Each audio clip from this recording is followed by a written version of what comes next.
these killings are targeted.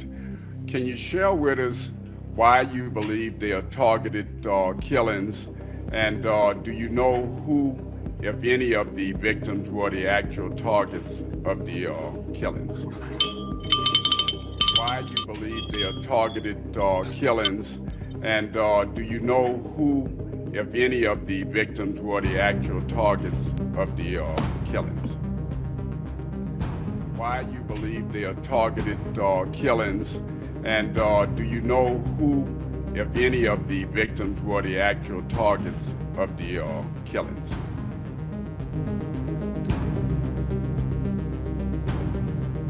We stated earlier in the previous press release, our press conference, we believe they're targeted because we take a totality of all the circumstances that we're looking at. You don't know shit. Do we know any one person that it was? Come on now. We're not able to say at this point in time due to our investigation, but we still believe that. But we, like I said, we take a totality of everything that we're looking at. Yeah, you do. Welcome to the transparency. Let's do it. Again, hello, welcome to Truth and Transparency. You got a special gift going out. I got a cowbell because this goes out to Cy Ray. I know you're somewhere out there. I want you to ring our bell. So I gave you a little love there. Signed it. One day it might be worth a lot of shit.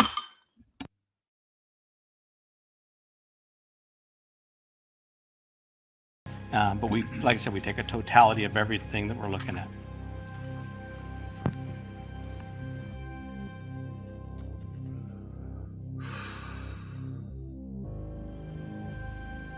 Brian Koberger. Let me just take you back to Sunday morning about 1:45. At that time, all 4 victims are back in this house. Now, there are 2 entrances to this home. One through that front door that has a coded lock. We've learned that at times that coded lock would be left off because a lot of people would come to this location for parties. And then there's a sliding back door. And Lawrence, there were 2 individuals in this home that was left untouched. Somebody the next day, around 9 hours after this incident was supposed to have taken place, called law enforcement. When law enforcement got here, they found that the door was unlocked. There was no forced entry. But, Lawrence, I can further tell you, at some stage there was an autopsy performed. The medical examiner said that there was blood all over this place, all on the walls, on the floors. It was a very vicious attack, and the weapon that the medical examiner said was a knife. The names of the 4 University of Idaho students killed at an off-campus home over the weekend. Moscow police say 20-year-old Ethan Chapin of Conway, Washington, 21-year-old Madison Mogan of Coeur d'Alene, 20-year-old Xana Kernodle of Avondale, Arizona, and 21-year-old Kaylee Goncalves of Rathdrum, Idaho, were found dead yesterday around noon local time in Moscow. Moscow police said the 4 found are homicide victims. The University of Idaho has canceled classes today out of respect for the students. We understand the public's frustration about not being provided a lot of information. We are working to the best of our ability to actually provide as much as possible.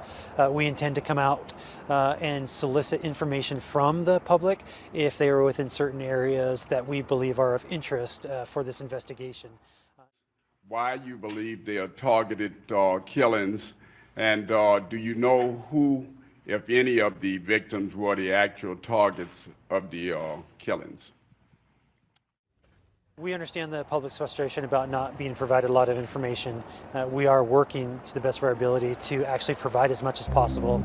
We intend to come out and solicit information. How many homicides investigated by this group here? I don't know. Don't mind the spelling there. Spell check. All right, guys, welcome to the transparency. We're going to get it in.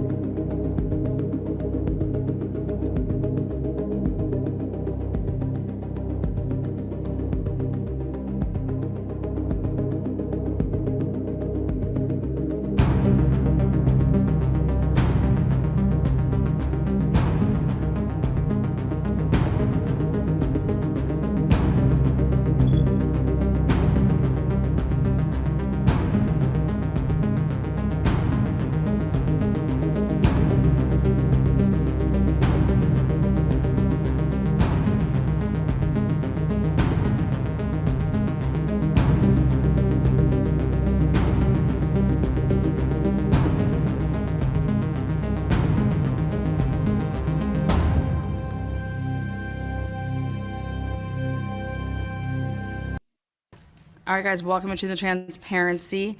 This is a breakdown of the statement of when Payne goes down that hallway and he notices that bathroom door. I want to know if that bathroom door is open or closed. Also, when he walks into Xana's bedroom, he says, when I approached the room, I could see a body. Later,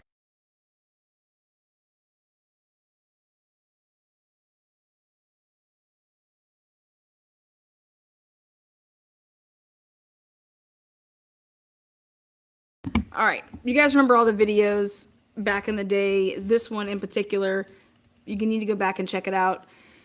After the Karen Reed case, I've been covering for a long time, and finally we're here to judgment trial. Weeks, could take months.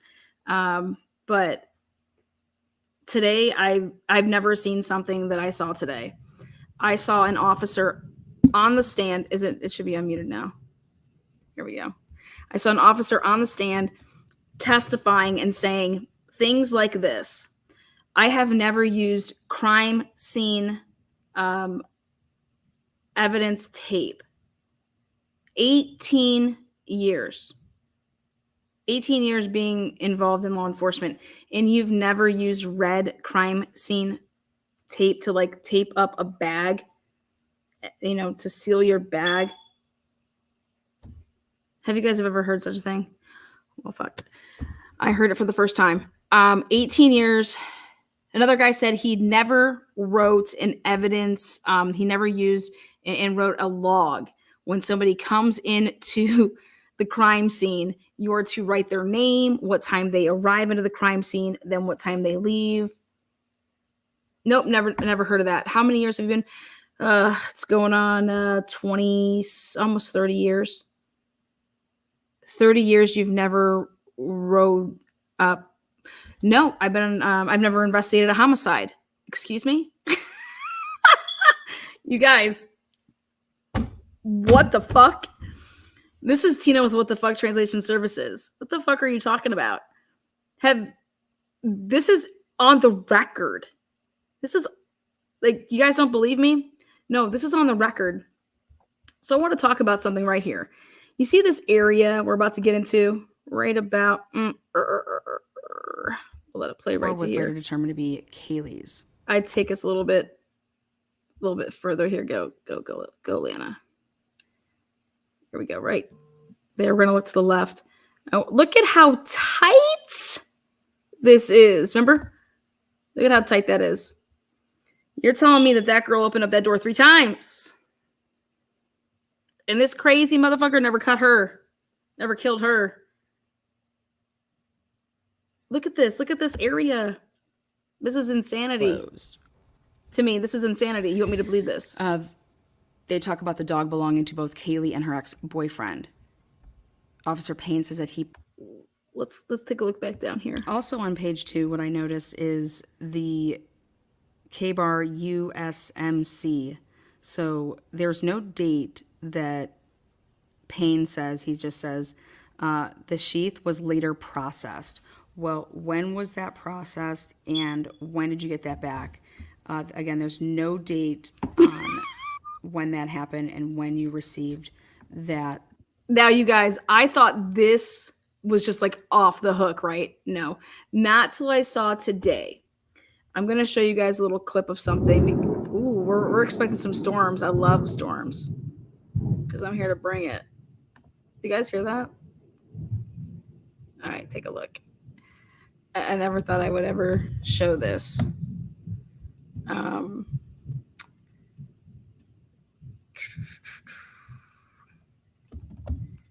This is what I'm expecting to see in a couple years on the stand, if we get to that point. Okay. If there's a trial here, because we're going to talk about, this is all about how many years of investigating. I mean, what's going on here? Who are these MPD officers? They write tickets. They chase around frat guys, sorority girls. But here, I want you to take a look at something. Right here. Ooh,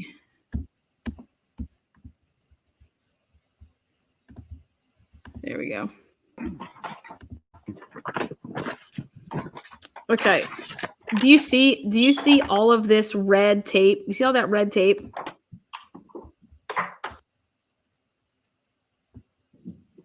See all that red tape? You see all that red tape? By me. And once you were back, Okay. This one right here. This is what I envision. and before we get to that, as far as when you responded, who, if anyone else from your department, responded along with Detective Tim Taylor. Detective Payne. you? And the Hold on.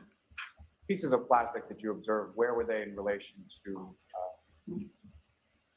where you had observed or where you had been directed to that Mr. O'Keefe had? Okay. I don't recall. If you left them in the bag, you likely would have.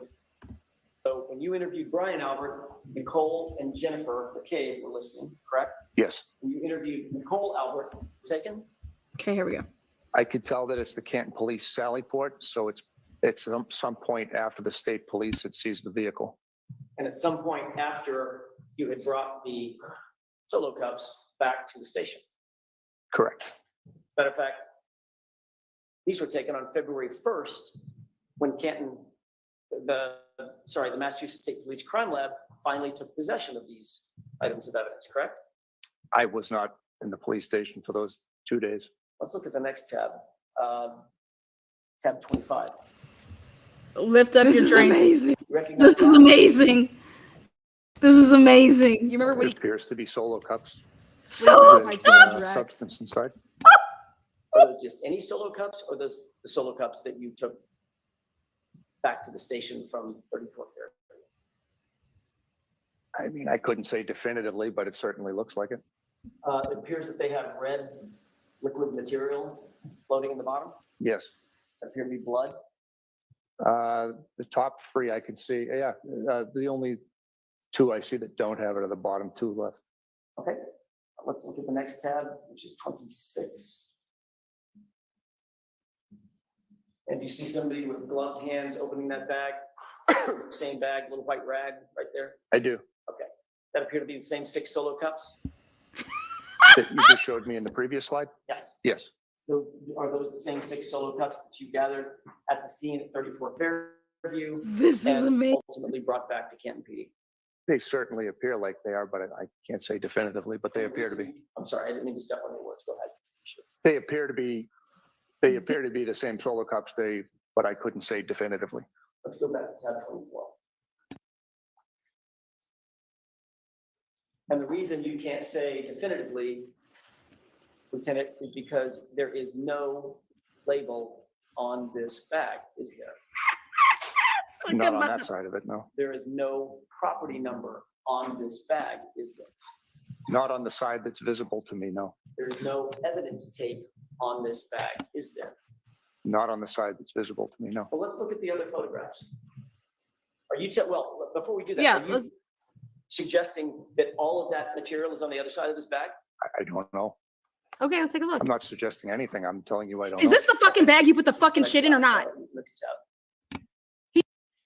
Toying Look at with you it right from the top. now. Does it appear anywhere from that vantage point that there's evidence tape that's ever been put on that bag, that has ever been secured?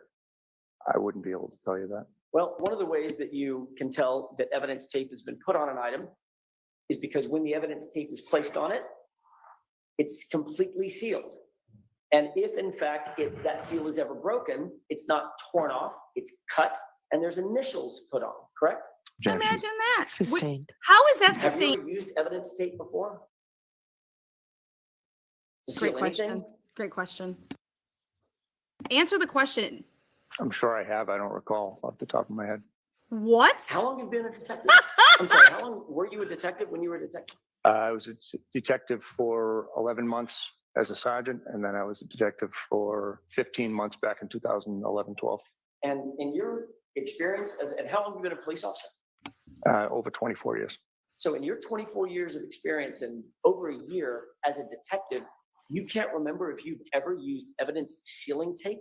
As I said, I'm sure I have. I just can't recall one off the top of my head. If you recall using it at all, isn't the protocol that when evidence sealing tape is used to seal an item of evidence, when it's removed, it's not torn off, it's cut, and then new sealing tape is put over it with an initial and a date, correct? Objection. Do you know the answer to that? I don't. Okay, next question. Thank you. That's all I have for this. Okay, I'm going to see counsel at sidebar for just. Oh my god, the judge, you guys. Okay, so now picture fucking pain up in this motherfucker. Picture Moscow Police Department, okay, being crossed like this. Have you ever worked a homicide before? No, I haven't. None of these people have worked homicides before. Have you ever worked with, crime scene? I can't recall. How many years have you been in the police department? 24 years? Excuse me? You guys, this is all, how is this not every meme that's going on in the world right now? Wait, it gets better. It gets better. Bev, the judge, this is saved by the not. So I bought some cowbells. This one goes out to Cy and it says to ring our bell. We want you to come with like the pings and the rings. I've never, in all of the years that I've ever breathed this beautiful air, I've never seen anything like this. And I said to myself, wait a second, hold up. I think that we're going to see a bigger shit show, okay, than the Karen Reed case if the Idaho4 case goes to trial. That's how I feel. I feel that we have a potential to see a bigger shit show than this. And you're like, no way, Lana, that's impossible. Like, that's insanity, right? No, I'm being serious. I'm being for real. When your judge has to bail you out, like, what's going on here? Literally a 15-minute recess because he just got straight up annihilated, ripped up, spit out. And here I'm going to need to see everybody at sidebar. Why? The judge just bailing people out. So is Judge going to be like that for in the Brian Kohlberger case? You know, I've never seen this in my entire life. Now, you guys, I don't care if you know this case or not. I'm showing you clippets of what you're going to see in the Idaho4 case if this goes to trial. And there's a big if there because there's supposed to be a closed hearing. What is it, the 14th, and then another closed hearing the 16th, but it could possibly be open on the 14th. Listen, Bill Thompson has a very simple decision to make. Either continue violating somebody's rights and potentially lose your quad homicide death penalty case due to you being a fucking idiot, or, you know, do what you're supposed to do and turn over the evidence, but that would require that the FBI plays along with you and is the FBI going to basically fuck you? But what I can't get around here is the crime scene is the crime scene. And the people that are on the stand right now, you know, this is not ISP. This is not Massachusetts State Police yet. This is your local law enforcement responding to a scene. And they're going to be at the scene. They're going to be trying to do whatever. And you're going to have to deal with that. Now, check this out. Canton Police Department, I believe, is in the same,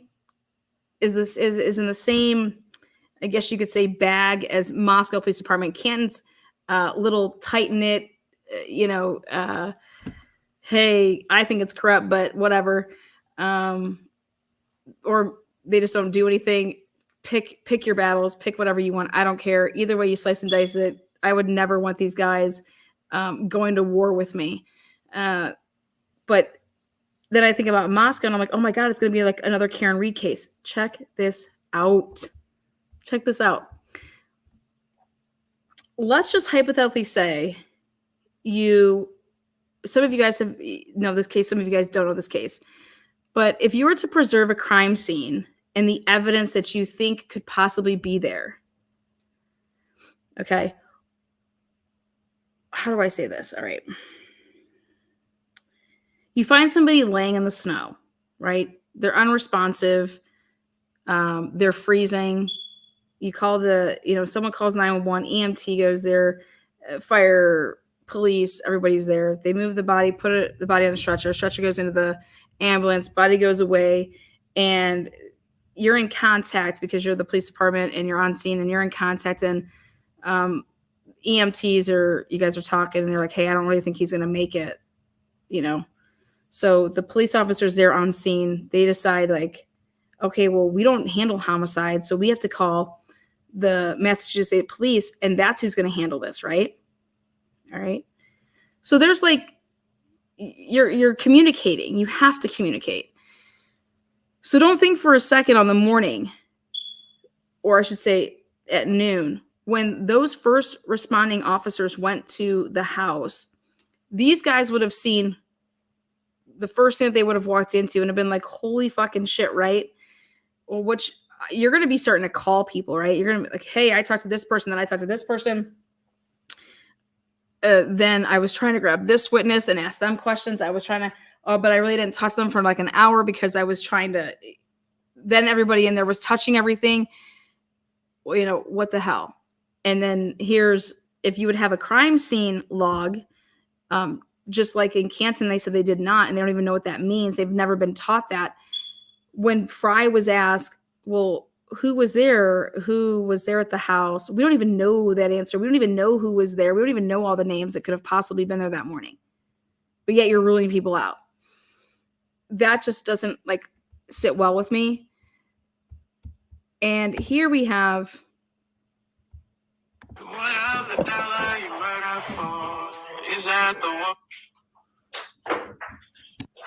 All right, Mr. Jackson, whenever you're ready. Thank you, Your Honor. That's all I have at this time. Okay. Mr. Lally?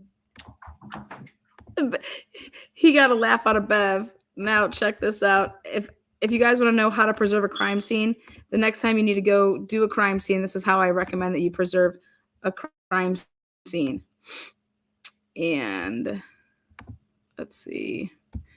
Okay, this is what I would do if I was you. I would do it like this. So how did they preserve the Idaho4 crime scene, right? Well, let's take a look. I'm guessing it's something like this.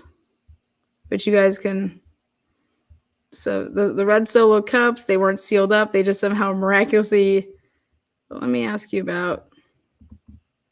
Have you guys ever seen something like this in your lives?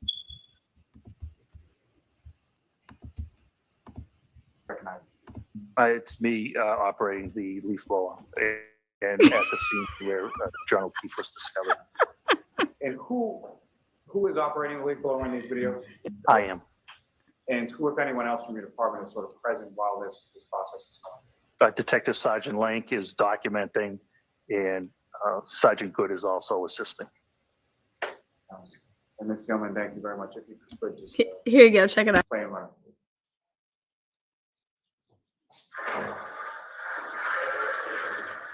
See, it removes the snow. I was removing the snow layer by layer. And right here, you can see it exposing the cocktail glass. You're going to see red spots appear as I remove it layer by layer. These pink spots start to turn to be dark red spots. As you see, we can control it. We were concerned with whatever other... Oh, hold on and wait for a question.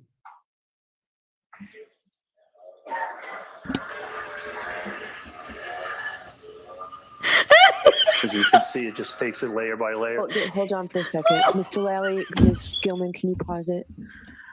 So if you have a question for the lieutenant, all right, you're asking him to narrate the whole thing. We're not going to do it that way. And you can pause and then question.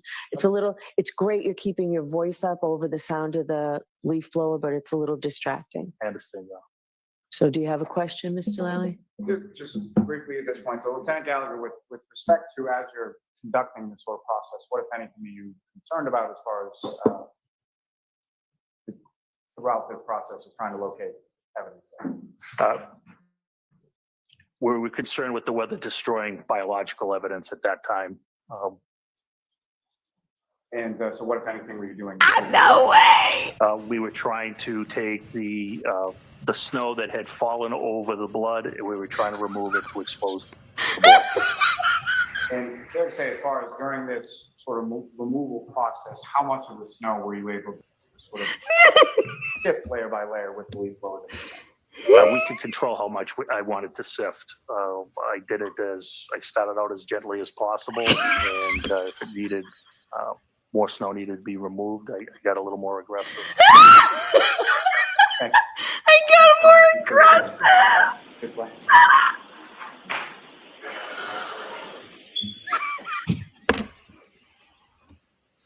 And the next video on this.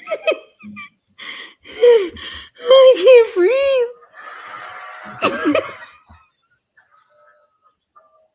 You guys, this is in a murder trial. You guys, there's jurors there. You guys, there are jurors. There are jurors that are sitting there that are taking notes so diligently. And then the prosecutor, he's like, Miss Millman, will you please press number 1? Oh, shit. These poor jurors, they're like, we went through so much voir dire to sit here for this shit. Oh, my God. Oh, hell no. No way, no way. Lana, are you being serious? This is trial. This is a fucking trial, y'all. This is trial. Okay, we're about to see something like, dash cam, body cam. No, this is Officer Good's body cam. Recording Officer Gallagher, who just walked off of the Shameless set to grab a leaf blower and start blowing all of the evidence. And then once they blew everything, then they just took it and put it in red Solo cups from the neighbor's house. Who was a cop? Who was a detective sergeant? You guys, what the fuck? So the moral of the story is, think about this. All of this should be totally inadmissible, right? This is not how you preserve. Alan Jackson and co. could have totally have all of this stuff. We're going to put a motion limine. We're going to put a motion to suppress. But they didn't, because it's called strategy. Why would we ever want to suppress this shit? You wouldn't. You don't suppress it. You let this stay out there. Why? Because you want jurors to see this, because nobody, these jurors, they've watched damn CSI Miami or some shit like that. I bet you never in all the years that they've watched Dateline and da-da-da have they ever seen something like this, right? But if we took the evidence out because it could be inadmissible based on, Jesus, custody, blah, blah, da, da, yep, nope, that's not getting in. Well, then we don't get to show any of this shit, okay? So think about the Idaho4 case. Think about if you're Ann Taylor. Is there stuff that you could suppress and probably get suppressed, or do we let it stay in so that we can do something like this?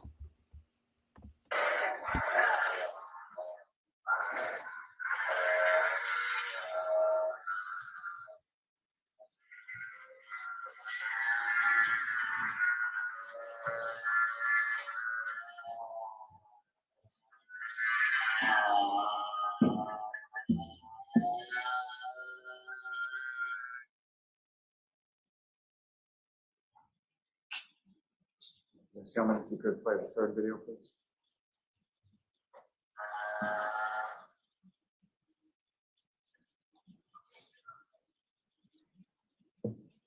Wait, there's a third video? Look at this guy.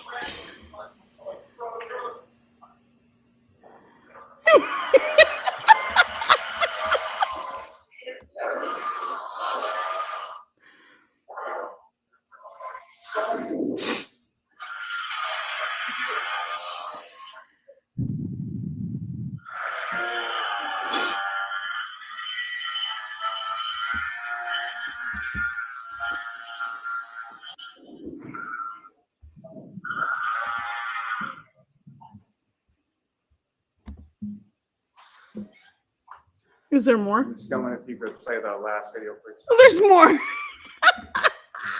Shut the fuck up, man. Look at this guy. Look at, okay, wait.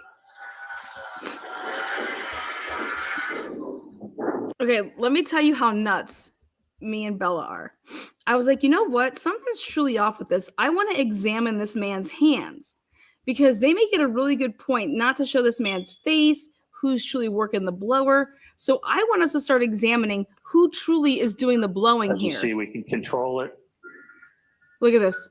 Look at this guy. We were concerned with whatever. This is the same guy that had to go back to his house, or I'm sorry, to the Canton Police Department, because he went to the victim's house by accident because he thought that that's where the crime scene was. Fucking total ass clown, and he's lying.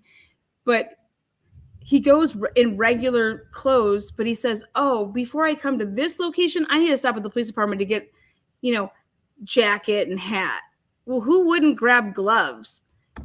Who wouldn't look at this man's hands? So we did a hand sample. Okay, this is how crazy we are around here. I was like, we want a nose sample. I was like, okay, I got to back up just a little bit. I want to zoom right in.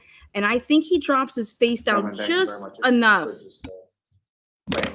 to catch his, you know, schnoz. Like, eh. But we were examining his hands. See, it removes the snow. I was removing the snow layer by layer. And right here, you can see it exposing the cocktail glass. You're going to see red spots appear as I remove it layer by layer. These pink spots start to turn to be dark red spots. As you see, we can control it. Okay, so I took pictures of all of this. Anyways, then I started comparing this guy. And have you reviewed at least portion or the entirety of the Sally Port video? The Sally Port video. So I wanted to like fast forward to where I could see that this man was using his hands by his like face and stuff right here. Watch him. He grabs his drink. I believe they were discussing, they were trying to place a drone up in the air, I believe, to map out the area. Did you see that? Or do you want me to strike the, I believe He they were didn't see trying to. shit. That'd be out of All right, so that will be stricken, but your observation will remain. Your observation. Now, with reference, Let me get his hands. You guys can just, I mean. The reason that you didn't contact Chief Berkowitz on that data link. Hold on, wait. I want to show you his hands. Look at how active though she is, and this is the defendant here. She's like with her lawyer. She's active in it. So active in her defense. I love it. Yeah, there you go. See, I could just point it out right there. But I want you guys to see his hands. I want you guys to tell me if you think he has the same hands. Oh, did I go too far? No. Okay, hold on. Put your hands up. Use your hands to talk. See how he's hiding his hands? And this appears to be evidence item 41. I'm sorry, 40. You see the same white rag. Yes. And you see the same evidence bag. I'm sorry, stop and shop bag, correct? Correct. And it's filled with 6 solo cups Correct. with what appears to be liquid blood. Correct. Does that photograph appear to be taken at or about the same place near the right rear quarter? Okay, so the crime was on, think about this, the crime was on January 29th. These pictures are taken February 1st. So that would mean when that guy opened up that big box with all the red tape that he didn't have a clue what was, you know, on it. Wait, so where had these been from February 29th? I'm sorry, January 29th, 30th, and then you brought them here on the 1st. Where were they on the 29th? Yeah, that too. Where the fuck was the evidence? They were left in his car. Wait, but it gets better. This guy testifies that nope, he drove it straight to the Canton Police Department and he put it in evidence. Well, then it would be in the sealed up shit. So the whole purpose of this is to show that these Solo Red cups were put in in when you go grocery shopping, this isn't an evidence bag. This is a shop and stop bag. The Solo red cups taken from a neighbor. The evidence was put and stored in the Solo cups. Then after they blew it with the leaf blower, then they put it in this bag. Then the guy, whenever he decided to bring them, who knows?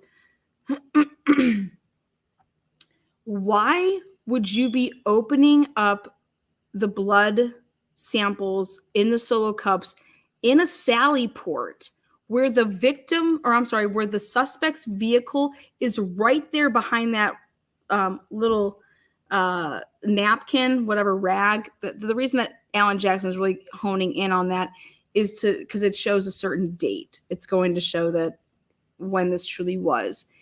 And there ends up being then blood of the victims on the back of the car. And this is just like, then y'all showed that you guys all planted evidence. Who the fuck would take a picture of this? And what are you taking a picture of this for? So I'm over here like, I have you all seen anything like this in your lives? And the answer is no. Nobody's seen anything like this. This guy on the stand says that he thinks he did a great job preserving the evidence. So now let's go ahead. I just try to compare us to, all right, now Idaho4. What do we got? Well, we got Santa. Santa's at the helm. So we're going to have Bill Thompson be asking questions to his officers, and you're not going to be able to get around talking about your first responders. So the MPD, how many years have you guys have in totality of being here? Okay. What are you in charge of? Well, I'm in charge of driving around and ticketing vehicles. I'm in charge of this. I'm in charge of patrol. I'm in charge of whatever. Have you worked on a homicide? Da, da, da. All of these answers, when it comes to homicide, the answers, have you ever worked one? Pain. I pictured pain when Alan Jackson, and all I can do is, if I was Ann Taylor, I would literally study like a goon, because what happened in Canton is the same thing that happened in Moscow, just, a different circumstance. Okay. But you're dealing with the same type.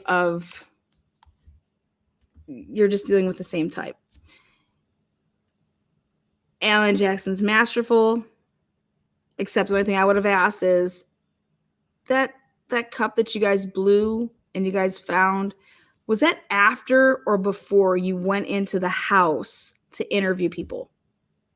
That's the only thing. And then they would have had to say, well, yeah, we found that cup, the glass cup, after we went inside.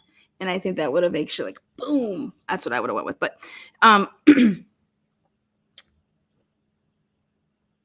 so let's picture this. I'm going to put you guys back up here. Now, how in the world are you going to sit here and tell me that on cross-examination, if Anne, like I said, do I need to plow into a surviving roommate or not? Statement. Look at that. She said that she originally went to sleep in her bedroom on the southeast side of the second floor. Now, maybe the language should have been different and she went to bed, but what this is telling me, Ooh, that's right. DM stated Go back. She originally went to sleep in her bedroom. Okay, so look at how close everything is. When I was watching this trial, I said, oh my God, they're trying to make this house in this yard look so big when it's not, okay? They wrecked this house, right? So they're going to try to make this house look so much bigger than it is. All right, I'm telling you, they are.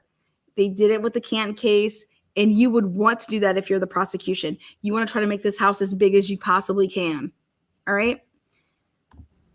Well, what did she, if that's what she originally did, what did she say at a different point in time that she did? If this was the original version.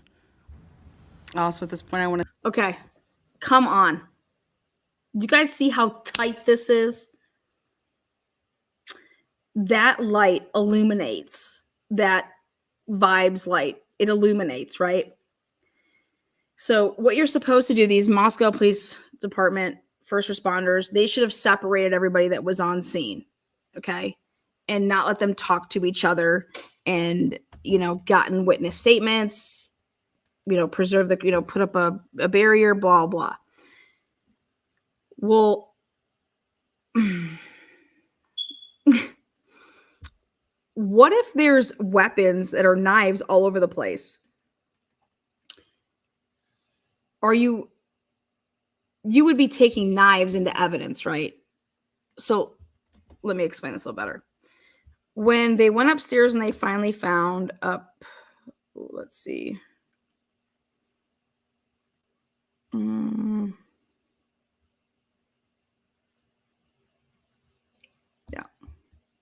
Dylan's. Okay. Remember I told you how big this window was? Phone. And did a cell break dump and got all that information.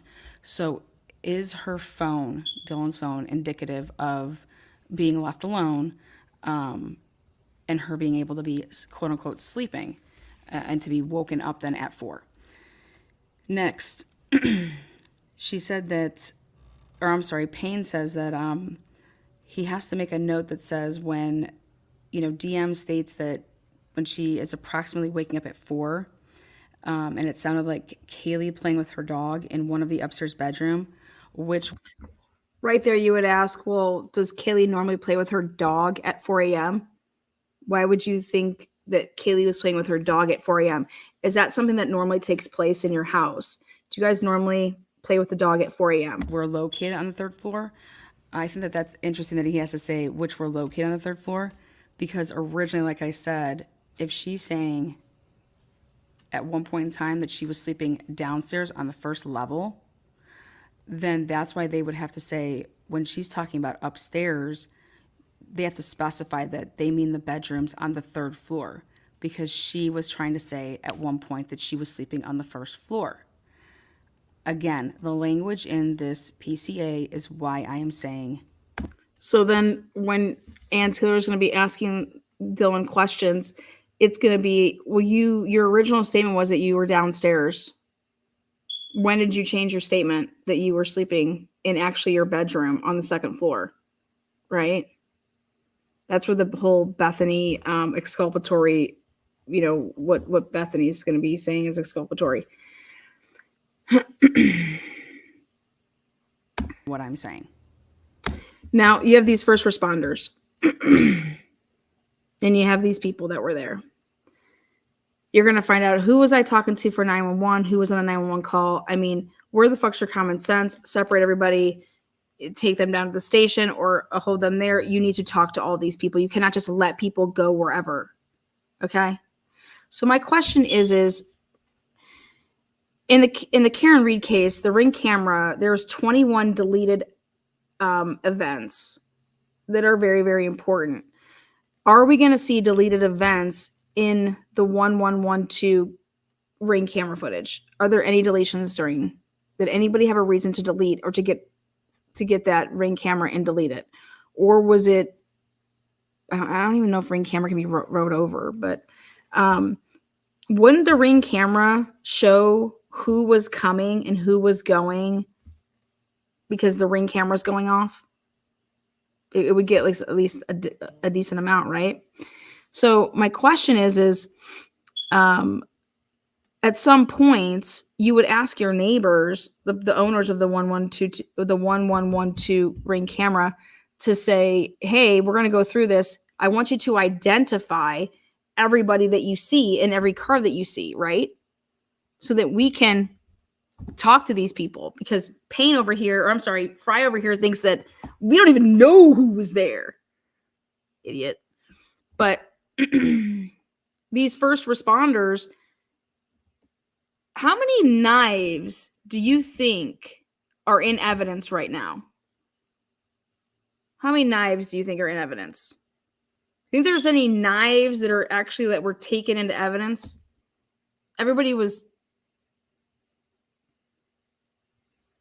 How many knives do you think from the house were taken into evidence? Now we know that there was 100 and it was 3 pieces, and then it changed because they added 10 pieces after the fact to give us a grand total of 113 pieces of evidence from house. Now, of those items, how many are knives? What do you think? Anything?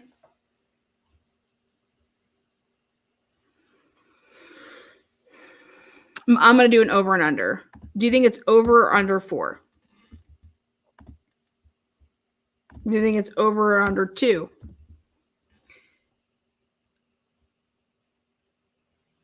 You have, okay.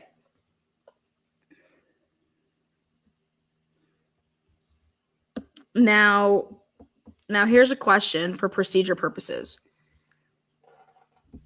You have to obtain a search warrant, right? Like, or you're called there because it's 911. Is it free game? When do you have to then obtain a search warrant for that house to then just start like going wherever, doing whatever? Or do you not need one because obviously you're there and there's already a crime and it's, I mean, hello, it is what it is. So there should be no reason for what?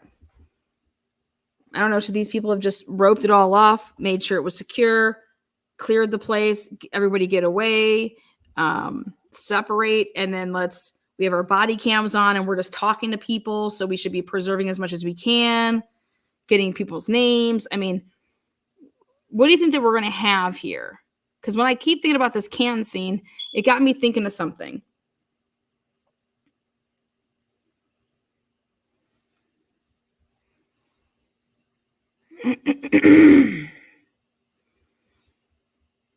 Zero, because they can't risk. She's awesome. I like that comment. There we go. 0, because they can't risk having evidence with someone other than BK's DNA.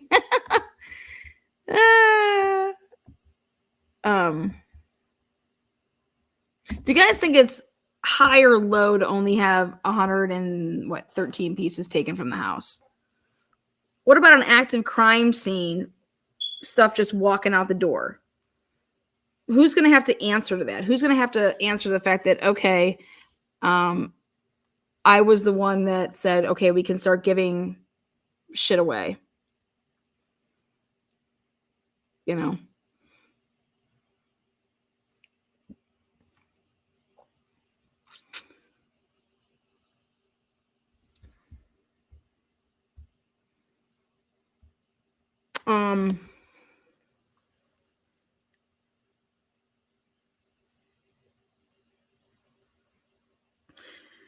So,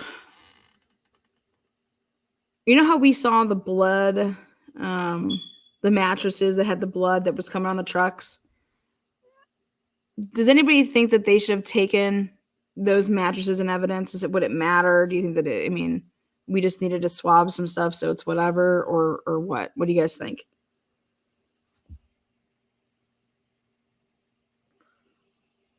What about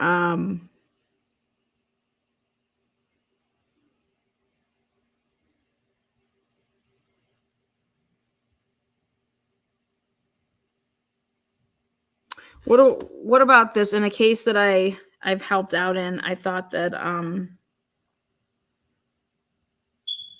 if you put a gun under your mattress and you had just shot it 6-7 times just 15 minutes ago, and it was like a Glock, and you emptied, a clip into somebody, allegedly, and then you came home and you put your gun that has an empty clip, just fired all your shots, and you take your gun and you're just like, I'm just going to put it underneath my mattress. And I just put it in between my mattress and my springboard, right? Old school.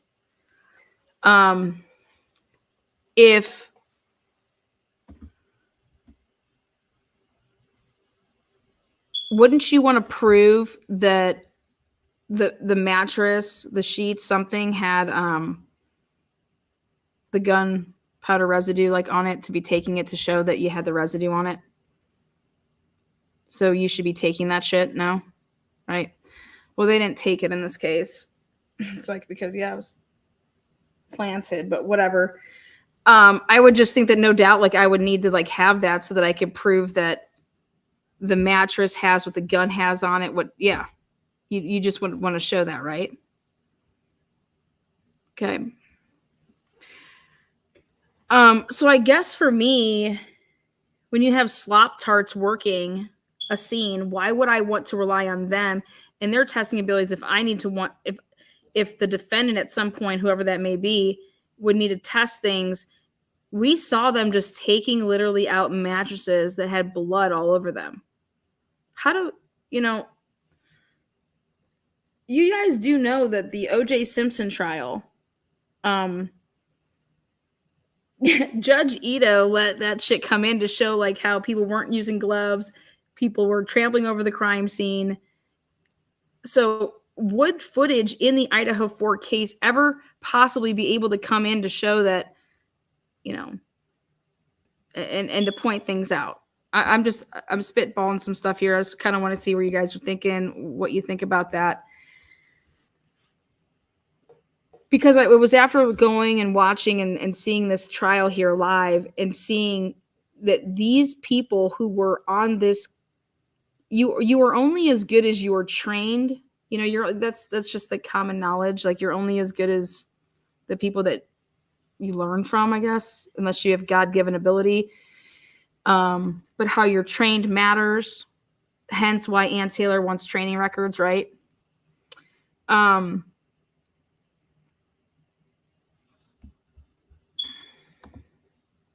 Yes, Princess, I do have some Brian Drake info. It'll be at the end. But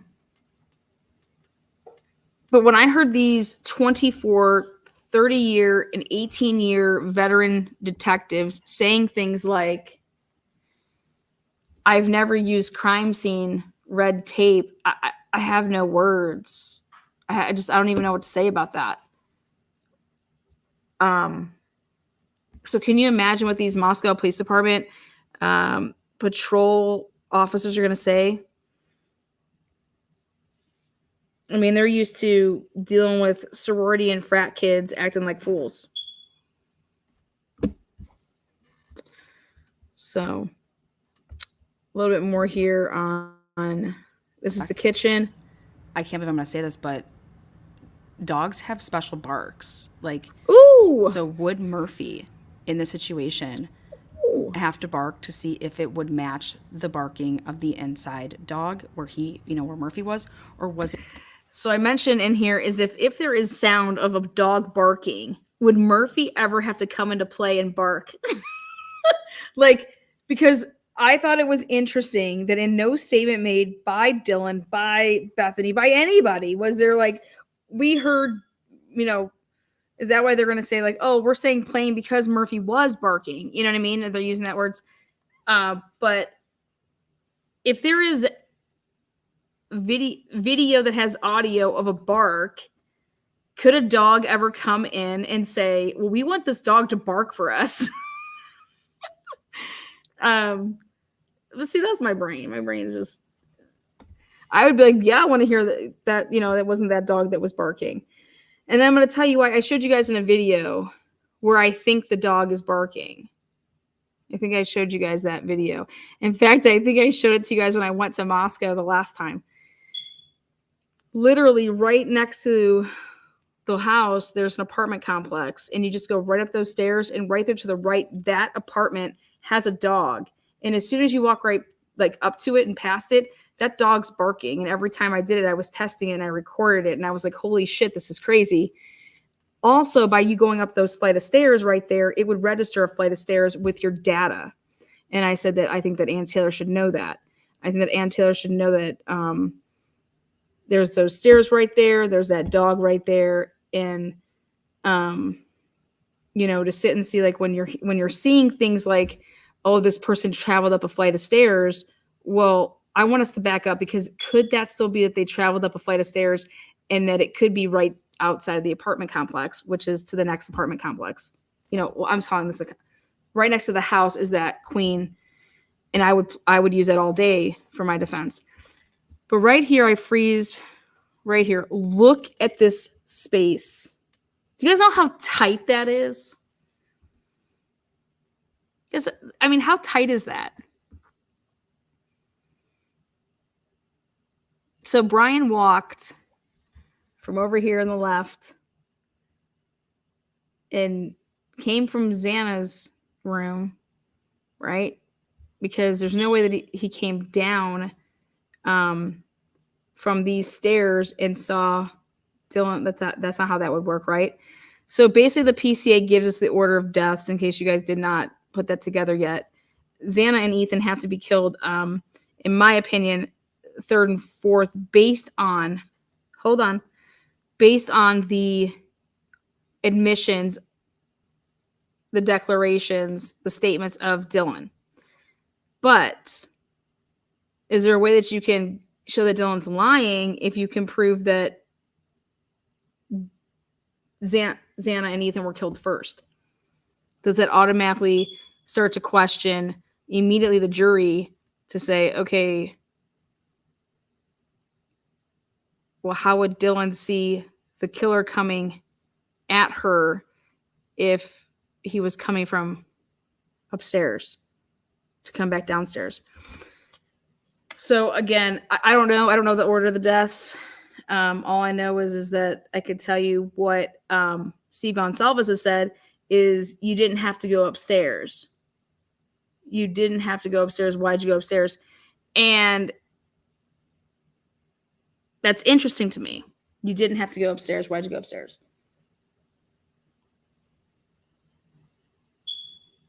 You didn't have to go, they didn't have to go upstairs. So like they chose to go upstairs. But the blood should be every single, in my opinion, the first person that killed is not going to have, unless their wounds, okay? The first person that would be stabbed in the wounds, you're going to find a wound that does not have the blood transfer from another, if it's all the same knife. Okay, so you're going to take, okay, what victim here doesn't have any blood from any other person, right? All right, that's because then this victim over here, the blood off of the knife that just stabbed you went into me, and now I have your blood in me, right? But it depends on how this was all processed. It depends. I don't fucking know what they did. But I would just think that that's my common sense here, is that I'm just like, okay, if I was stabbed first, my blood then should be into the second person. Then the second and first person should be into the third person, unless this knife is being so sterile, or unless there was multiple knives or multiple killers, right? So I would want to be checking out all that biological shit to see how I could angle that on up. Yeah, the blood transfer. What do you guys think that they did any tests? So he's allegedly wearing all black, whoever did this, clad in all black.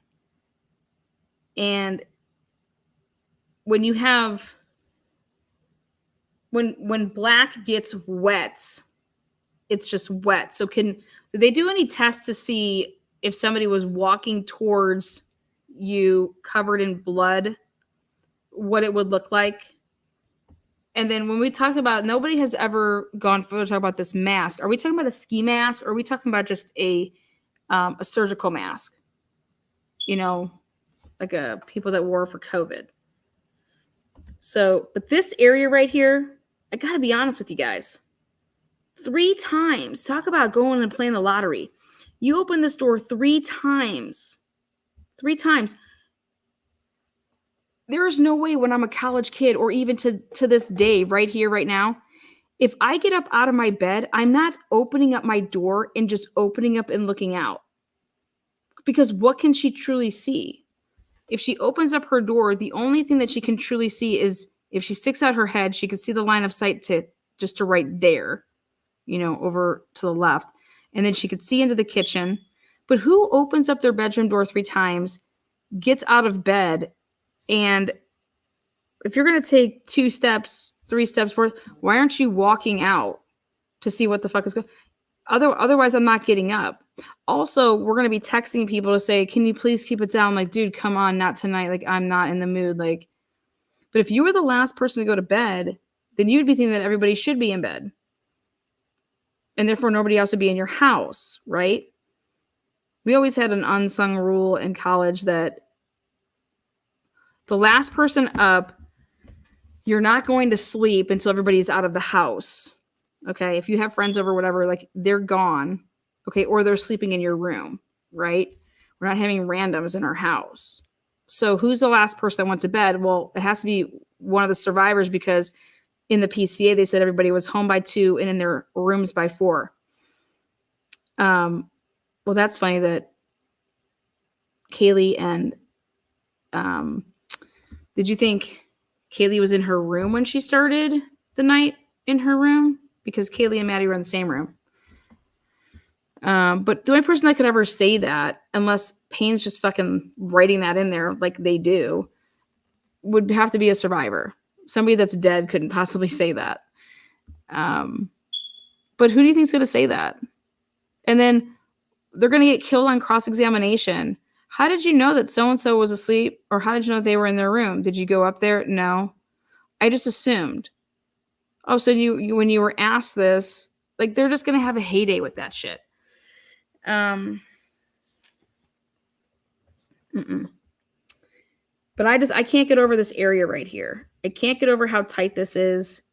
And to think that Dylan Mortensen, for being as big as a statue as she is,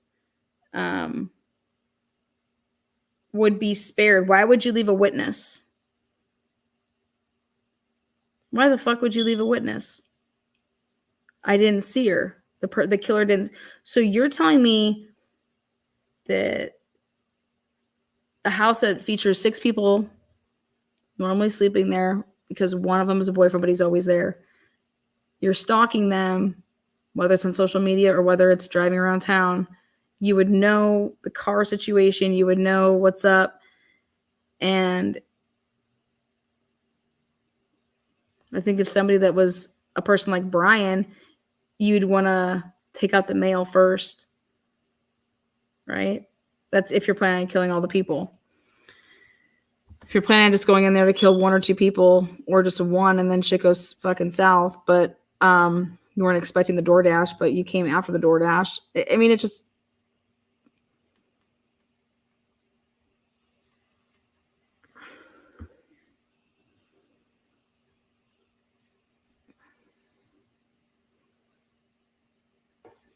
So let's talk about Kaylee's Range Rover.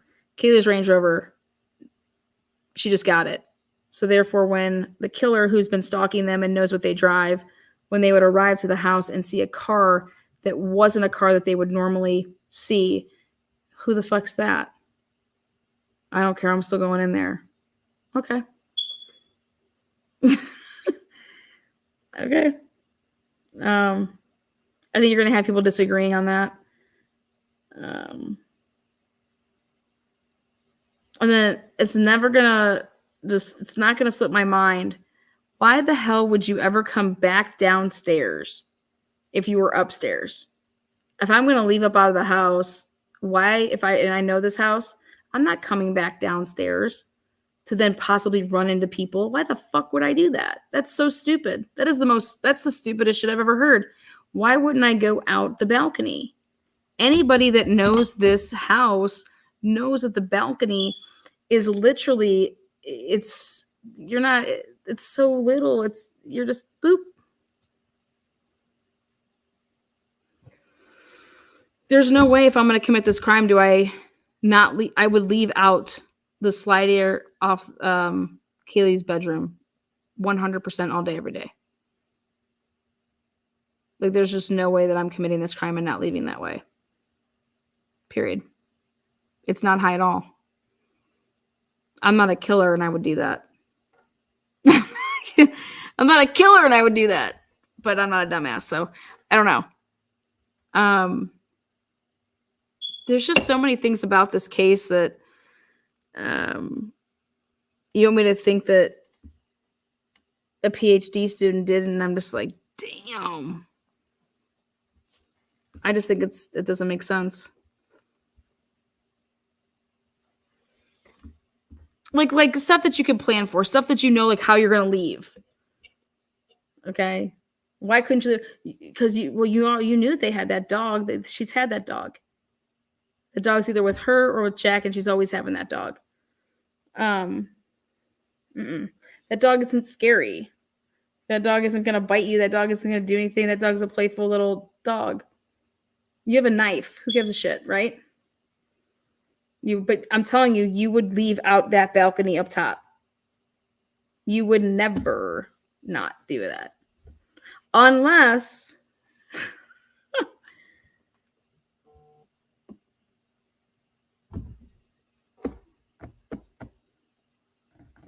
I don't even think there's an unless. Think about it. How would you plan to kill people in this house? Would you work from top to bottom or from bottom to top? I know what I would do. I'd work from bottom to top if I was going to kill everybody.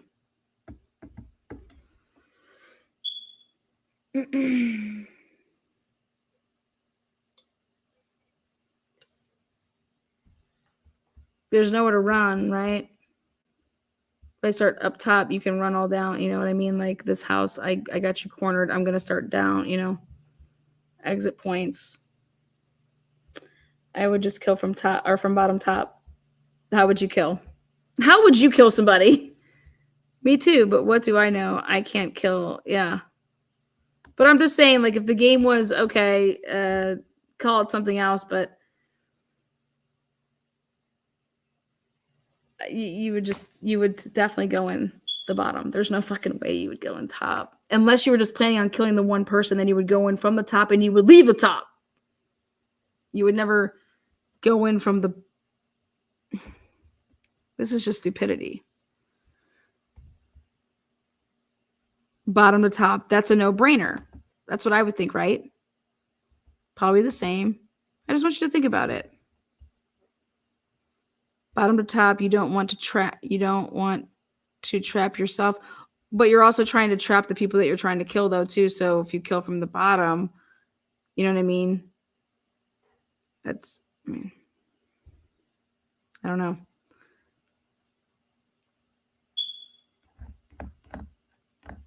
I wouldn't want to be up top and then I'm coming down into unknown territory, I guess you could say. So if anybody's would kill from top to bottom, I'm just curious as to why. You're using logic, but I don't think people like that use much logic. Well, if you're premeditating to kill, well, I don't think that I'm really not using logic. If I'm planning it, right? So let's plan this. How would you plan to get away with this? You don't think that Brian's smart? What would you do? How would you plan to get away with this?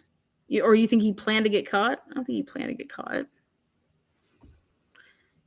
And you could hear everything in that building, so I feel like murderers planned this.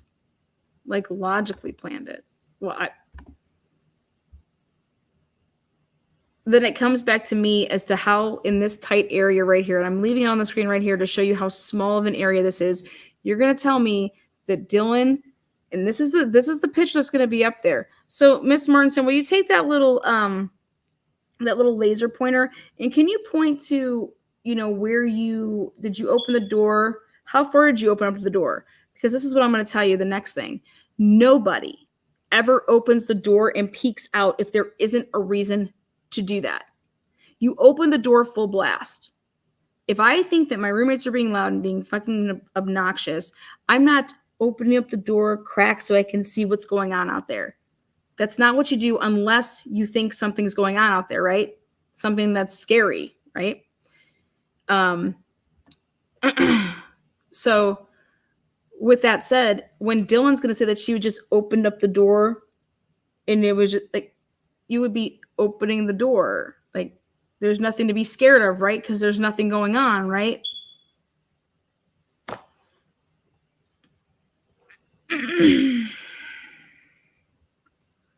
So I think what's going to be a tough sell for me is to hear how Dylan why she would only be opening up the door a crack. Nobody opens the door a crack. You'd never, that's not what you do unless you are already afraid of something. And that's what they're going to say. You were already afraid of something. So then you couldn't be in a frozen socks like the times that you were opening the door. You open it full blast. There's nothing to be afraid of. You think that people are just being loud. But if you're opening the door just to peek out, something's wrong. That's not how you open up a door. If I'm pissed and you woke me up in college and I'm getting out of my bed, I'm not opening the door a crack and peeking out. I'm flying the door open and I'm taking my ass out there and I'm going to say, shut the fuck up. I'm trying to sleep. What the hell's wrong with you people? Get the hell out of my house. Who are you? You know, I'm going to confront you. Otherwise, I'm not getting out of my bed because what kid does that? So I have issues with all of that. And then you did it 3 times and you think that right here to here, Brian or whoever, when it's all lit up in neon, doesn't see that. It's a witness. And then I've heard people say, well, he was tired, so he couldn't kill anymore. And I about fell over in my chair. He was tired. He's jacked up on, is Dylan going to testify? Fuck yeah, Dylan's going to testify. She has no choice. Dylan's the state star witness. Fuck yeah, Dylan's testifying unless she's dead. She's testifying. And if I'm Dylan, this is what people don't. So I talked to a girl and I said, here, I want to give you your statement that you made to the police. And she's like, how do you have that? I was like, just tell me if this is what you said. And she's like, no. She's like, this isn't what I said. She's like, they told me who I picked out. After I picked the person, they said, oh, that's so-and-so. I said, what? She's like, yeah, that's why I thought I picked so-and-so, because they told me who I picked after I picked them out of the lineup, like after I picked the person that I picked. And I said, did you sign any pieces of paper? She says, well, not at first. And they came back and then they had me sign something because I didn't sign something. I said, okay. I said, well, let me ask you this. Remember the person that you saw the night before that was after the gunshot? Why did you think that he had nothing to do with the crime? She's like, oh, because he walked up like 30 minutes later. I said, 30 minutes later? I said, did you tell the police this? She's like, yeah, I told the police this. I said, well, do you know that the police said that you gave a positive identification that was the guy that was dressed in all black, that was the dude? And she said, what? I never fucking said that. Do you understand that when the police write up your police report to go with probable cause for a search warrant, they don't come to your house and say, hey, is this good? I'm going to turn us in for a fucking search warrant. That's not how that works. So I'm over here like, yeah, hey, sweetheart, sugar tits, let's talk for a second. And I show her this and she's like, oh my God. She's like, that doesn't even make any sense. He came 30 minutes after the gunshots. I said, okay, now check this out. And I need you to think about this. I said, I'm going to show you some video camera. And I want you to point out when you see the guy walking in the video camera. I want you to, it's a gas station. And so where's your apartment? Your apartment's here. Gas station's right here. So when you would have talked to him at your apartment here. So then that when he walks this way, he's going to be on the camera of the gas station, right? Oh, yeah. He was walking. Yeah. So I played it. She's like, oh my God. Yeah. That's him. I said, okay. I showed her the timestamp. She says, okay. She's like, yeah. So 30 minutes before that was the gunshot. I said, do you know what time that would be then? She's like, yeah, like 7. I said, do you want to know what time the police were pushing? So the police knew this. The police knew that you identified this person, and they went ahead and they checked their cameras and they saw that, holy shit, this girl is about to testify if we ever go to trial. And they asked this girl, she's going to say, yeah. And we wrote it down in a police report that this guy walked by 30 minutes after the gunshot. That's her testimony. And she's like, yeah, so, well, she's like, is that camera right? I said, yeah, that camera's right. I said, but do you know what time the 911 call came in from the widow that said that she was on the phone with her husband when he got shot. What time? I said 7:29. And she said, no way. She said, Lana, I swear to God. She's like, I was adamant when they asked me, they're like, did you talk to anybody else that night? And they're like, she's like, well, I just talked to this one guy, but he had nothing to do with it because he came up walking like 30 minutes after my boyfriend, fiance went to the store and came back. That's when he talked to him. And that's when we were there. And it had to be like 30 minutes after the gunshot. So who do you think's lying? The widow talking about what was going on the phone, or this eyewitness who has no skin in the game, and the surveillance camera lines it all up. And she's like, I cannot believe that guy got arrested and detained because they tried to say that I said that I just identified him as, she's like, yeah, no, that's him. That's the guy I talked to. That's what led to that man being detained, arrested, and search warrant for days, all of his shit. And she's like, I never said anything like that. And I started showing her all this stuff. She's like, I can't believe this. I didn't pick out that. And so I started showing her stuff. I was like, where's anything that you signed? Is this your signature? This is Idaho. This is Idaho. So now think about like Dylan. Think about these Idaho State Police. This is who these fucking people are. And then they go and then they try to bury the cameras that would prove what time that the guy was on camera. They needed to bury that camera and act like it didn't exist, but somebody had already downloaded it. But Leslie Lehman still wrote up a report saying that it was wrote over. Can you believe this shit? And nobody calls the motherfucker out? These are the same people that do in this case right here, Idaho4. You know, it's a sheriff's election over there, down in their Boundary County sheriff's election. Just like there's one in Moscow or whatever, Latah County. And so somebody hit me up and they're like, hey, Lana, can we use your body cam footage? Because one of these guys is running for sheriff and we want to show how he doesn't follow protocol. I was like, girl, use whatever the fuck you want. I was like, you don't even have to give credit. Just, she wanted to campaign and do something. And then lo and behold, they're hiding rapes and fuck shit over there. I'm like, Jesus Christ. So,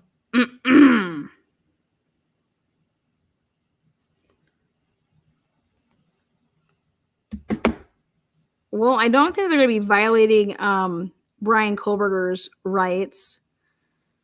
So I think the only way, let me ask you guys a question. I was thinking about this. If the whole federal thing had me tied up for a minute, I said, what? There's a federal fucking grand jury. Wow. I said, why? And there would be a federal grand jury. The only way there'd be a federal grand jury is if you plan on federally indicting somebody. Why would you need to federally, and who are you going to go after federally?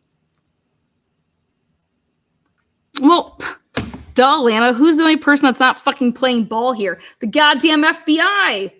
The FBI, are they over there saying, listen, we don't, is that Emma DUI arrest video real? That's real as they come. Are the feds not playing ball because the feds want the case? Do they want to federally indict Brian Kohlberger? I have no idea. I'm just saying, why would you ever have a federal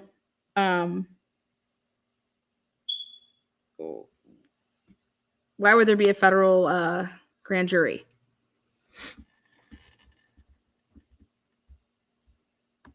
So if you look at the lovely here PCA, one of the dogs that, in the notes and everything, that's part of the discovery, and that will go to the defense. And so out of these numerous interviews, it's going to be interesting to see if and when any of the statements change. Page 5 of the affidavit starts with Payne saying that the combination of DM statements to law enforcement, reviews of forensic downloads of records from BF and DM's phone, and video of a suspect video as described below, leads investigators to believe the homicides occurred between 4 a.m. and 4:25 a.m. Now, those of you guys that have been following along on this case, we have been told since day one that the homicides occurred between 3 and 4 a.m. So this is the first time that we are seeing a time switch, which is between 4 a.m. and 4:25 a.m. And right here, they're answering one of my questions that was earlier, which is, did they download the records and the phone records from BF and DM? And the answer here in the probable cause is yes, and that will be available to the defense for discovery. Now, if you're defending Brian, like I said, Anne has one hell of an uphill battle. But as good as I thought the probable cause affidavit was when I first read it the first time, I don't feel as strongly as I did about it when I first read it to when I actually took a day to, which was yesterday, 12 hours plus to destroy it, go through it, and do what I'm doing here today. The next paragraph says, during the processing of the crime scene, investigators found a latent shoe print. This was located during the second processing of the crime scene by the ISP forensic team. So not the... All right, guys. ISP forensic team. Anybody that's saying they're like, oh man, they brought in the heavy hitters. No, they're just as big as dipshits as the fucking Moscow Police Department. So much so that, in case you guys haven't seen this before, but I'm going to show it to you because I want you to see ISP investigating a scene. And so I happen to have some material. So here you go. Tell me if you want to see it. I want to show you how they operate. Let's see. I think I saved it. Okay, yeah, perfect. I did. Here you go. We don't got to go too far. So this is ISP operating. Okay. There we go. Perfect. Oh, did it share? Oh, there it goes. Awesome. Stellar. Look at that.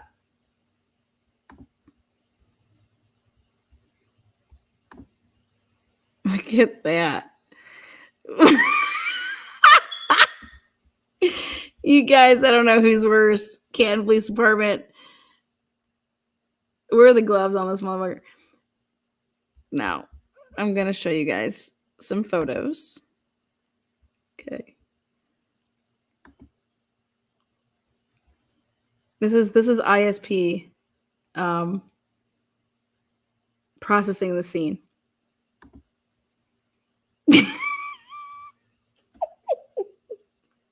Gets better. The fuck? If you guys are watching here at home, see this area of the broken blind here, and you see, I don't know, it looks like it's like dimples out, but from the other side.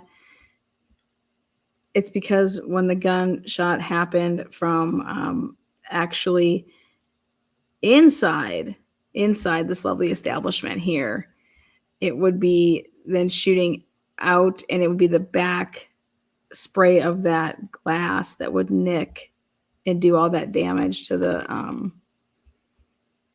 to this. Okay, here, check this out. We got more. Wait, which way? There we go. Okay, now this was my favorite. This is my fucking favorite. Can you please tell me what this tells us if we are, you know, here we got Idaho State Police on the stand. Officer, let's go with Tolson. Let's bring Tolson down. Officer Tolson, is this a true and accurate representation of the crime scene? Yes, yes, it is. Did you take this picture? Can you identify this picture? Yep, that was one of the rolls of the pictures that we took. Okay. And what was the purpose of this picture? We were showing, what we were doing here is we were showing how far off the ground where the hole is off the ground. So Can you explain that again? Yeah. So what we did here is we took the tape measure and we put it all the way down on the floor, and then we pulled it all the way up, and then we took a picture. Okay, so it's your testimony here that you put the bottom of the tape measure on the ground? And how do we know that you did that? Well, because I'm testifying. Oh, you don't have any pictures of it on the ground? Well, no. Why would we do that? Okay, moving on. So this right here, what's this a picture of? Well, we took measurements again. We took a picture to show that from the window sill up, so about 9 inches. Okay. So, okay. And my question is when you were taking these pictures, I noticed that you guys have a Kleenex. Was that there? Oh, yeah. Was that deep blue thing there? Oh, yeah. So you guys leave things there. And I noticed that you guys were wearing gloves. Is that normal? Oh, no, we weren't wearing gloves. Yep, that's normal. Okay. And then over here, I noticed that you guys weren't wearing gloves.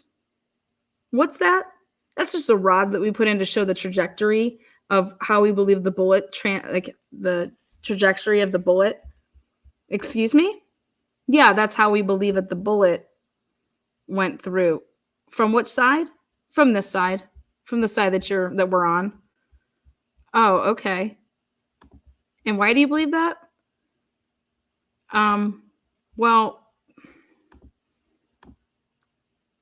because this angle right here shows that it didn't happen that way. So what's this an angle? What's right here? Is that, can you right here on this, what's that right there? That's some glass shards. Did you take those into evidence? No, we did not. You didn't take those into evidence? No, we did not. Did you take the glass, the whole window into evidence? No, we did not. Did you take the blinds? Yes, we did. Okay. Did you take the screen, or is that part of it? Yeah, no, we did not take that into evidence.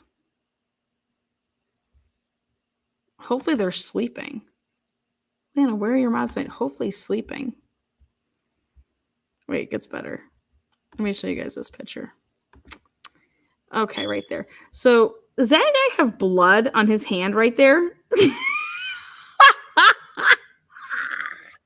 Seriously, Lana? Oh, I'm serious. It's a fucking heart attack. Do you see on the middle knuckle, or like the little right there? Is that blood?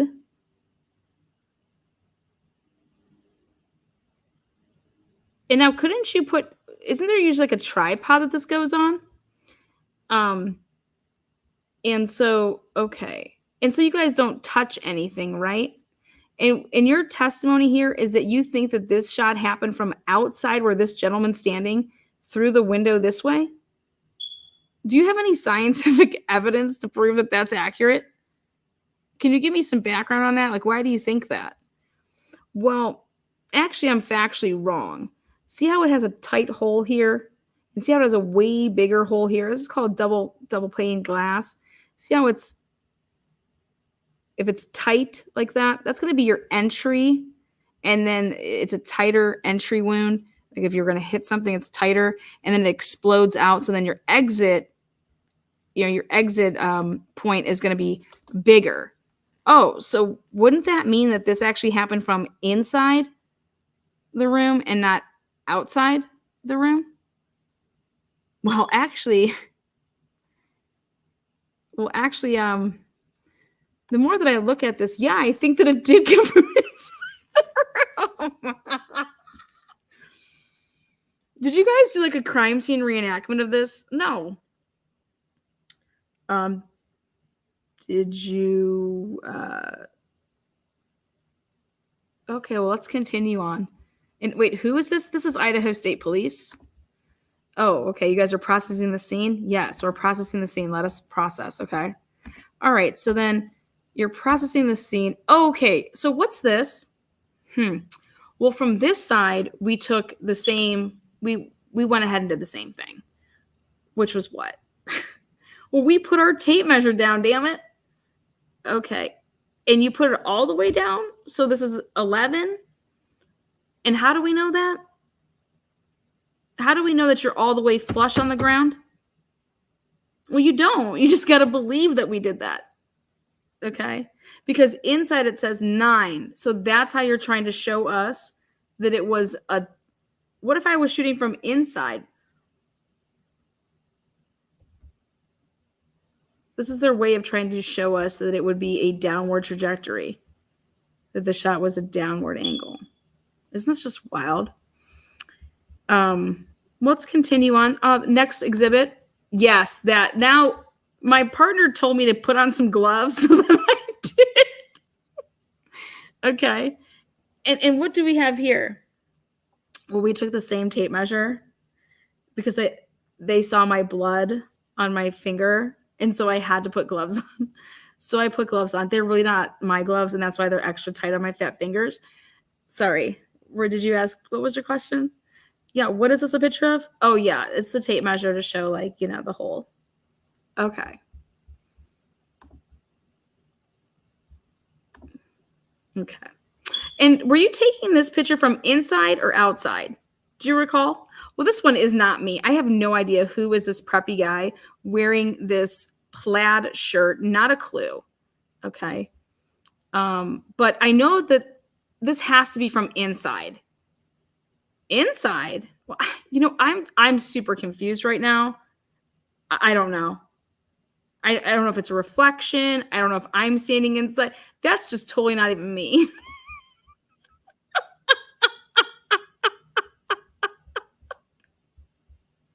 Can we go to the next picture? Sure thing. And what's this a picture of? Oh God.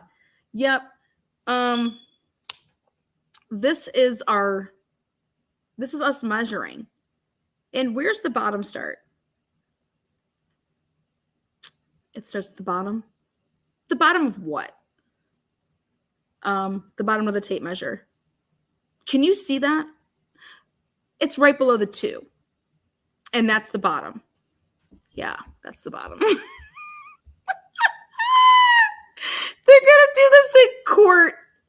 Who doesn't want to take this case on? It's a big winner. Oh, boy. So what was this here? Oh, yeah, we measured it again. And what are you doing there with the tape measure? We're holding it as straight as we can.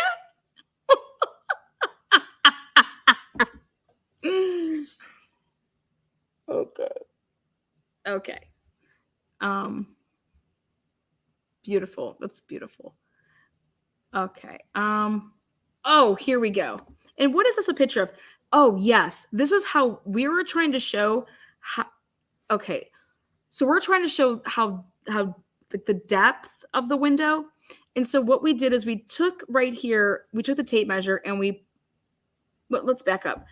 Are those the blinds? Oh, yes, those are the blinds. So you pulled the blinds up. Why didn't you just remove the blinds so that you could keep it intact? Oh, well, we needed to get these pictures.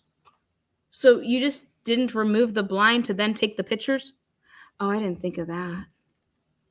No, we just yanked it.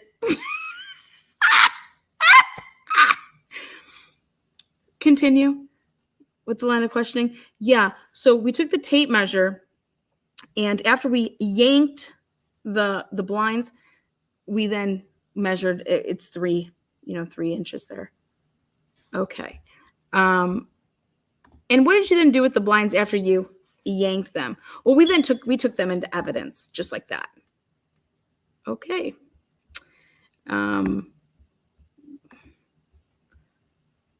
Let's go a little bit back further here. I have a couple questions here. Going back to this ledge here. Well, we're supposed to believe that this started at where with the tape measure? Oh, we had it all the way on the side of the wall. So at 1 is all the way on the side of the wall. Okay, so you didn't think to maybe back up and then take another picture to like show like that you actually are at the wall? No, I mean, we just know, everybody just knows that we're good. Okay, yeah, right here. This is what I wanted to see. So you have this all the way down on the ground, right? Now, there was a stool involved in this. Wasn't the doctor sitting on a stool? Yes. Yes, he was. Okay. And did you take that stool into evidence? No, we did not. Oh, okay. Let's see.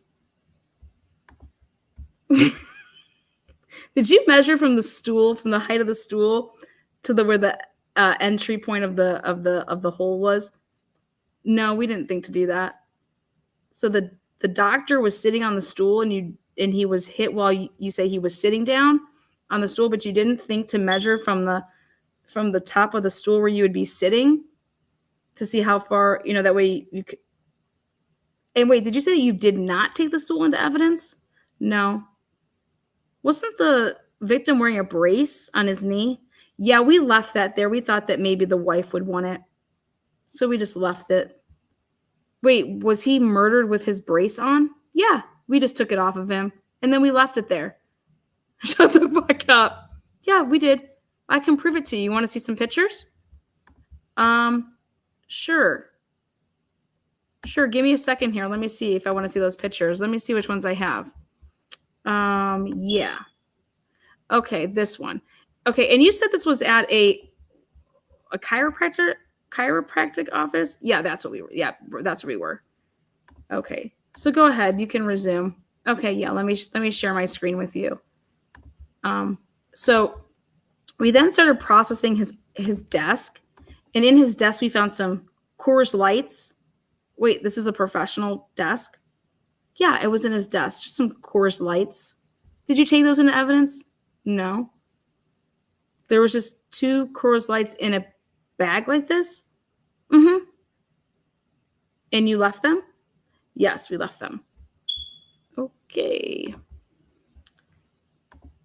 Okay, what's this a picture of? Well, we opened up his drawer. Like you see, we opened up his desk drawer. Okay. And what's this over here? Those are his keys. Okay. Okay, well, I'm going to back you up here. So this picture seems like it's upside down.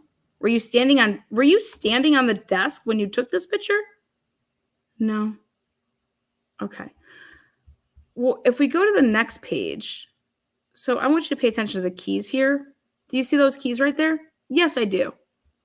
Okay. That's exhibit 1. Now take a look here at exhibit 2. Do you see the keys here? Can you tell me if those keys are upside right with the top of the keys with the silver part so that you could see it, or are the keys turned down so now the silver part is down? Here is 1. Okay. Right here. See that right there? That is 1. This is 2. Do those seem to be the same? No. Were you playing with his keys? Did you enter his car without a search warrant? No. Can we go to the next page? Fuck with me. I ain't fucking with you. Okay. And then can you explain what this is? That's a bag we found there. And is that a book that says Hawaiian word book, over 50 Hawaiian words? That's accurate. And biofreeze? Yep, that's accurate as well. Did you take any of that in evidence? No, we did not. All right. Was that bag? Okay, perfect. Actually, I have a couple questions here. Do you see this water bottle here? Sure do. What'd you do with that water bottle? We left it there. And that water bottle right behind it, right there. Did you guys take that in evidence? Nope, we left it there as well. Now, it says here that you were questioning people throughout this investigation, and you were telling them that those water bottles were filled up with alcohol, vodka. Do you recall that? Oh, yeah, I sure do. Why did you think that they were full with alcohol versus water? Well, because I opened them and I drank them. That's how. You did what? I opened them and then I drank them and then they tasted like vodka. And then so therefore I figured that they were vodka. Okay, but you didn't take any of this into evidence to then test it to see if it was in fact vodka. Why did you think that it was vodka? Is it because his blood alcohol level came back at a staggering 0.8 or something like that? Like just at the legal limit or just below the legal limit or just, dude, you're drunk? Well, to be honest with you, we searched his vehicle. And in the trunk, we found a huge knockoff vodka bottle. Okay, did you take that into evidence? No, we did not. Wait, so you didn't take any of these into evidence. You didn't take the vodka into evidence, but you're still going to say that the reason he had alcohol in his system was because without testing any of this, you think that he was drinking vodka throughout the day in one of these water bottles while treating patients, correct? That's exactly what we think. Okay, without testing anything or taking anything into evidence. That's correct. What's this a picture of? Oh, it's just a lunch box. Okay. Did you take that into evidence? No, we did not. All right. And what is this one? It's the same thing. I think, yeah. We didn't take any of that either. That's the same thing. Yeah, we just moved stuff around, I think, a little bit. No, you know what? I don't even know what we did there.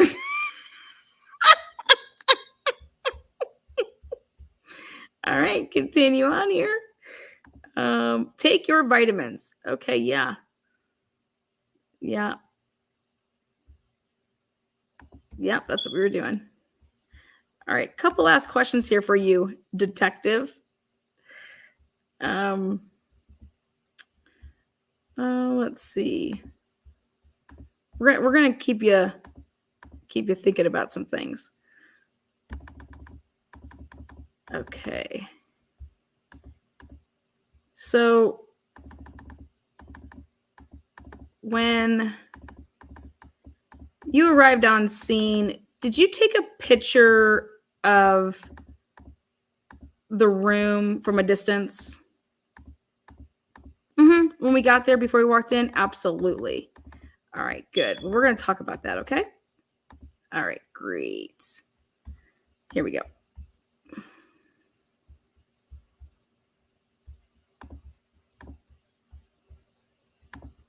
Okay, perfect. Do you recall taking this picture? Yes, I do. I remember that. That was right when we got in there, man. Okay. And a couple of things I want to point out here. What is this little cylinder here? That's a stool. Okay. Did you take that into evidence? No, we did not. Did you measure how tall it is from the ground to the top of the stool? No, we did not. Did you measure from the top of the stool to the hole? No, I don't believe we did that either. Now, I would like to zoom in just a little bit if I could. Do you mind? Oh, no, not at all. Zoom all the way. Get up in that bitch. Okay, great. Thank you. I will. Okay. I'm going to zoom in, and I have a couple of questions here. Do you see this windowsill right here? Oh, yeah, I do. Okay, great. Do you see the item all the way to the left right here, this cardboard box? Oh, yes. That's the container for the deep blue that we moved in order to make it so that we can make the trajectory work out for us. Wait, excuse me? Yes, we removed this so that we could then make everything fit. You took this box and moved it. Yeah, we had to make it so that it made sense when we filled our reports. Okay. And did you move these other items? Yeah, we did. And that's right there, that's the cord I yanked on to get it up, in case you're wondering. Okay. Now, over here to the right? Do you see these rolls of toilet paper? No, those are rolls of those aren't toilet paper, Miss Lawyer. Those are for the chiropractor underneath where they put the little paper where your head goes. That's the rolls that go right under here. Oh, okay, so those aren't toilet paper? No, those aren't toilet paper. Okay, great. Thanks. Let's see. One other question for you.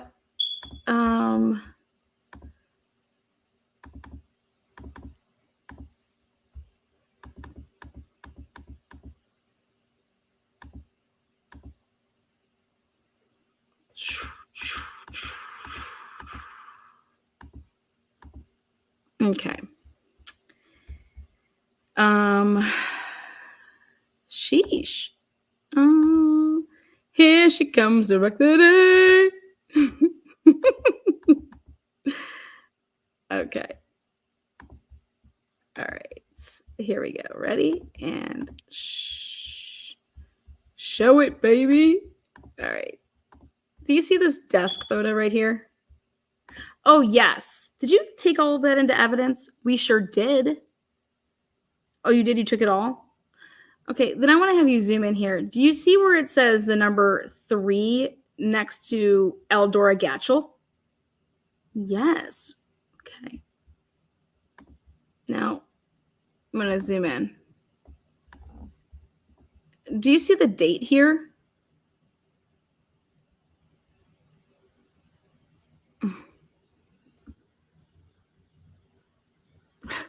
Well, yes. Yes, I do. You do. Yeah, I do. I see it. What's that day say right there? That says 3/12. Was that the day of the murder? That was the day of the murder. Okay. Do you notice anything about that 3 there? Does that 3 look like a little off to you?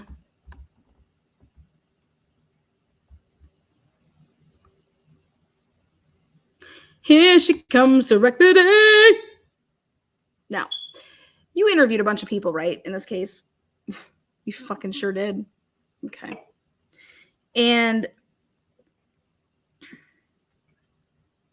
when you interviewed people, how many people did you interview? You said 200, right? Okay, just making sure. So out of these 200 people, how many of them were patients of the doctor? Oh yeah, there was a lot. I don't know. Out of the 200, yeah, I would say that the majority, besides, family and some hookers. Yeah. Okay. And were you aware of how much Dr. Drake charged per visit? Yes, he charged $50 per visit. $50 per visit. That's what I thought. Now I wanted to bring you back on over here.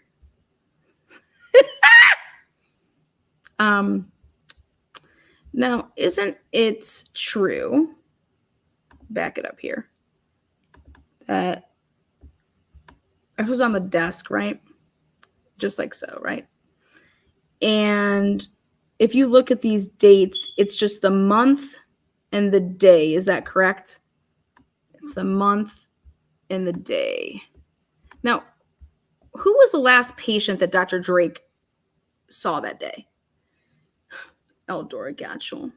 There was a video of a ukulele playing. There was? Yes. So sad. So, okay. And when you look at this is just the day or the month, is that? Yeah, it's just the month. So February would be 8th, then February 11th, February 15th, February 18th, 3/10, 3/20, 3/28, right? Okay. And so when you interviewed Eldora Gatchel, right? Just making sure. Did you recall in that interview, did you ever ask her how she paid for her visit that day?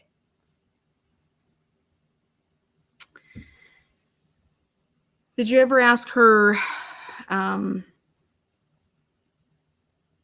if it was cash or if it was card? Now, she didn't go there by herself, did she? No, she went there with her brother. And did you happen to find his paper there? Like his... No. Out of all the papers that you got, do you have a new patient form for the brother who'd never seen him before? Nope. Did you have his list of his, what do you call it? You know, the people that he's supposed to see? What is it called? The schedule? Oh, yeah, we had one of those. I'm going to show you that. Take a look here. So,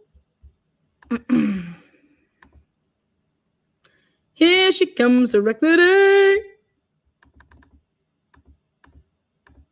Right there. Perfecto. Okay. Now, you went ahead and you put this all in evidence, right? This is, what is this here? Oh, did it not share? Share screen. What's this thing doing?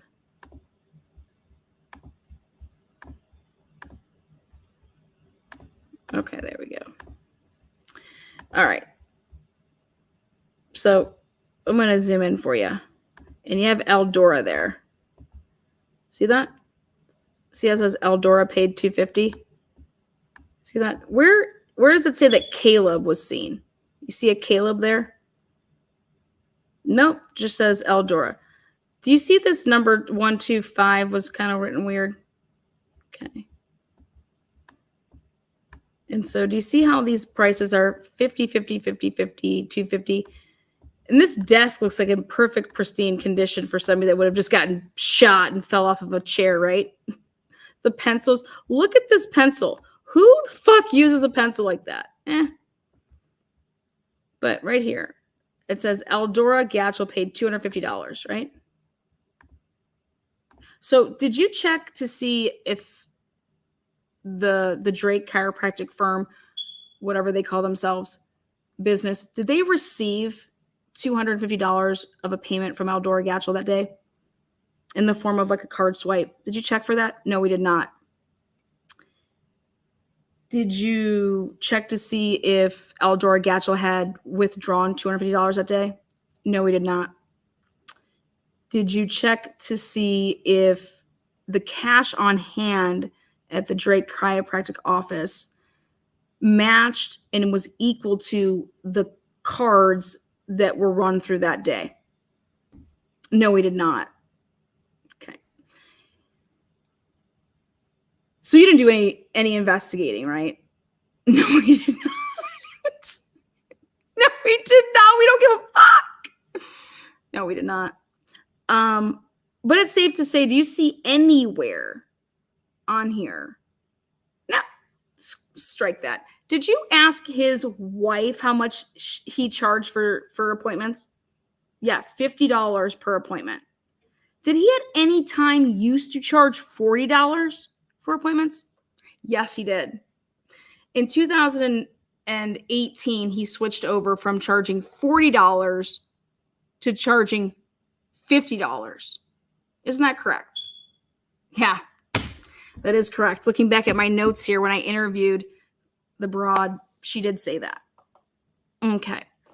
So the brother's name is nowhere to be found here that he actually was seen by Drake, who then would have put him down. Also, there's no new patient form that he would have filled out. And do you know what Dr. Drake does when he sees a new patient? Doesn't he put the words NP next to it? So if you look through here and it was somebody new, there would be an NP written next to their name. Do you know about that? And do you also know if there's a $sign amount? So it says 50 and it's a $sign amount. Say it says 250 and it's $1. You guys see that right there? Versus if it's just 250 here and there's nothing there, right? But see how there's a 50 here? See that? And there's not a dollar sign, dollar, dollar, dollar, dollar, dollar. Okay. And you get to the Aldoras over here, right? But there's no Caleb, Kakoa, Nazara, is there? Now, I want to bring you back to this, which is you just looked at it, and maybe it's this way. We'll see. Let's see.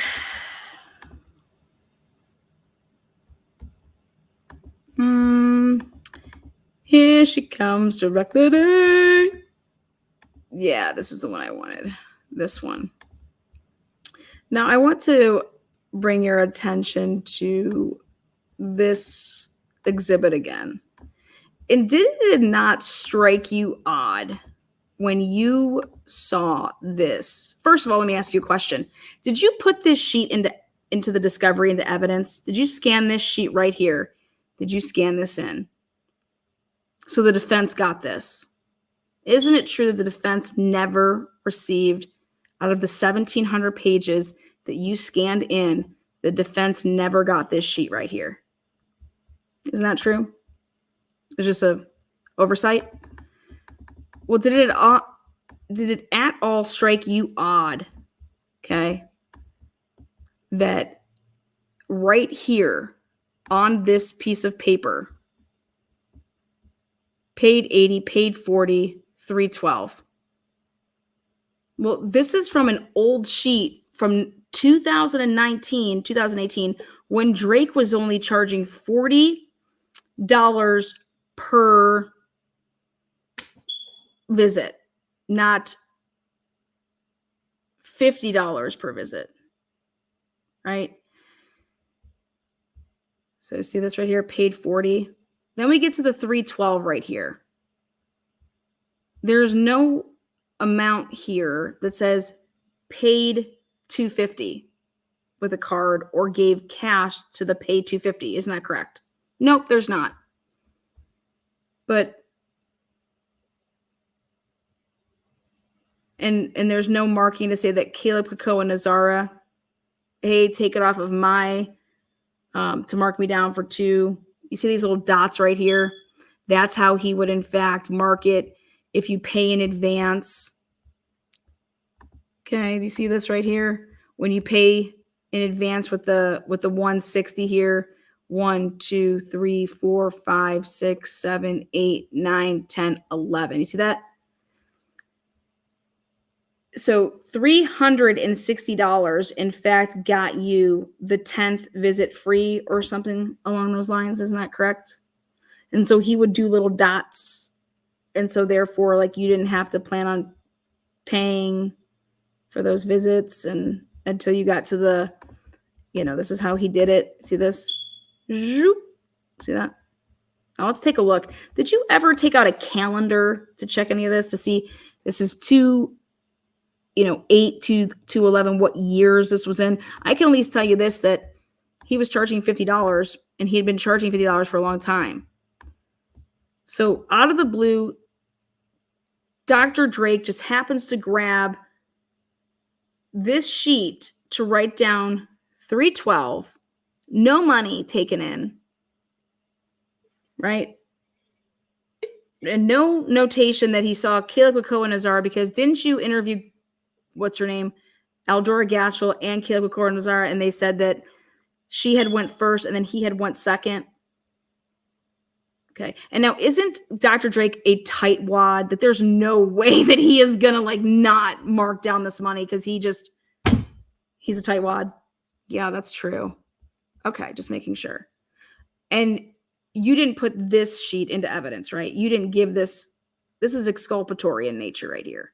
You didn't give this over. This is a Brady violation. You didn't give this over to the defense, did you? No, actually we didn't. Why is that?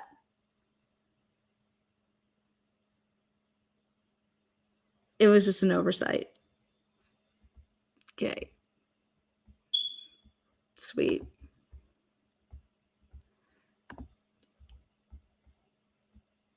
So one last thing.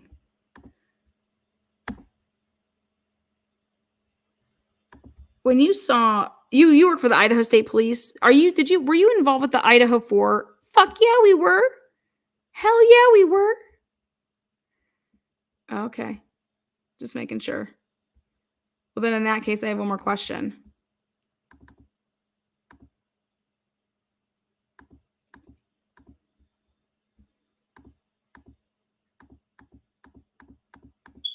Let me see.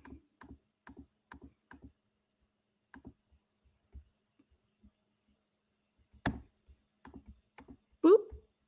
Whoopsies.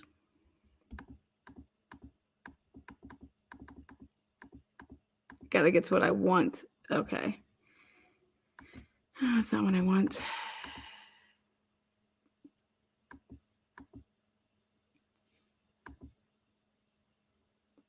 Mm, mm, mm,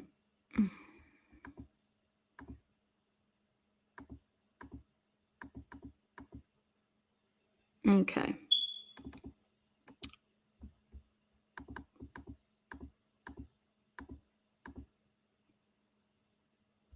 There we go.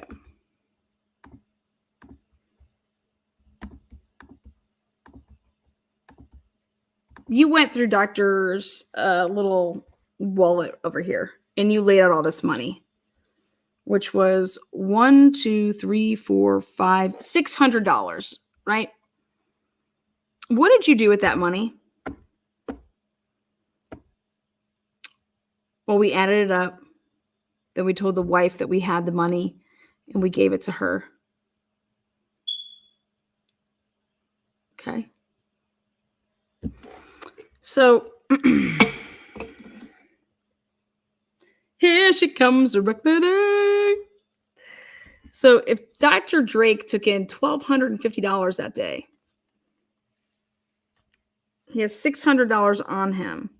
That would mean that $650 would be like in cards. Is that how you did that? And you're telling me that everybody that came to ever see Dr. Drake, they knew to bring hundreds or 50s and didn't bring 20s or 5s or 10s. They knew to bring a $50 bill or $100 bill, or you're going to pay in a card. Now, when you went through and you interviewed people, did you ask them how they paid? Hey, did you pay with a $100 bill? Hey, did you pay with a 50? Hey, did you pay with a 20? No, we didn't do that. Did you ask them,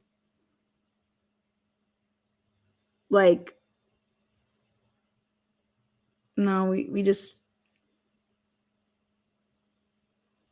yeah, we didn't do that. Okay.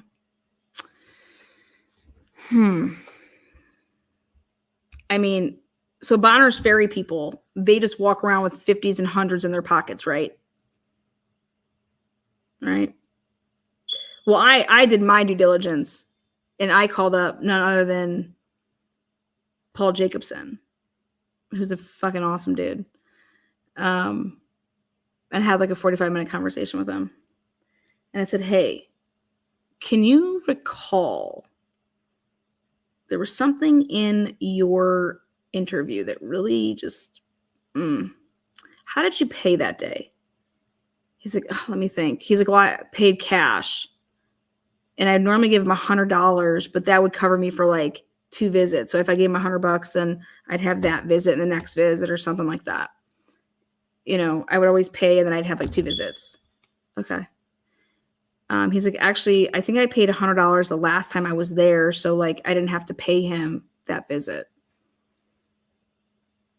If I were, you know, so, okay. So we can say that, oh, now I can take a $50 payment away, you know? But don't you think that the investigators would have did a search warrant for Drake's business checking account? No, why would we do such a thing? They didn't. Okay. So then I had an epiphany. And I said, motherfucker, I said, I'm telling you, I'm right. I'm right. I was like, I know he didn't see the Caleb Kakoa. I know I wouldn't pay somebody if I know that he's not going to be around to see me the next day. So I said, every single person was asked the question about paying except for Eldora. I tried to call Eldora. She wouldn't take my phone call. And in fact, I texted her and then she screenshotted my text message. And then she accidentally sent me the screenshot that she took of my text message. So clearly she was letting somebody know that I was trying to get in touch with her. All right.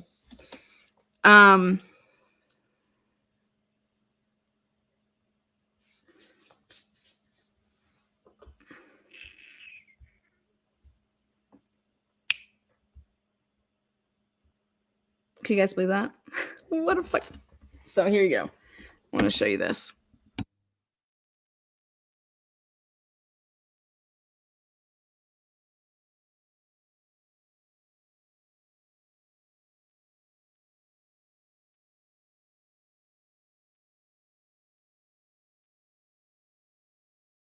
I called up Life 360. You're always right, Lana, even when you're wrong. I'm not wrong on this, though.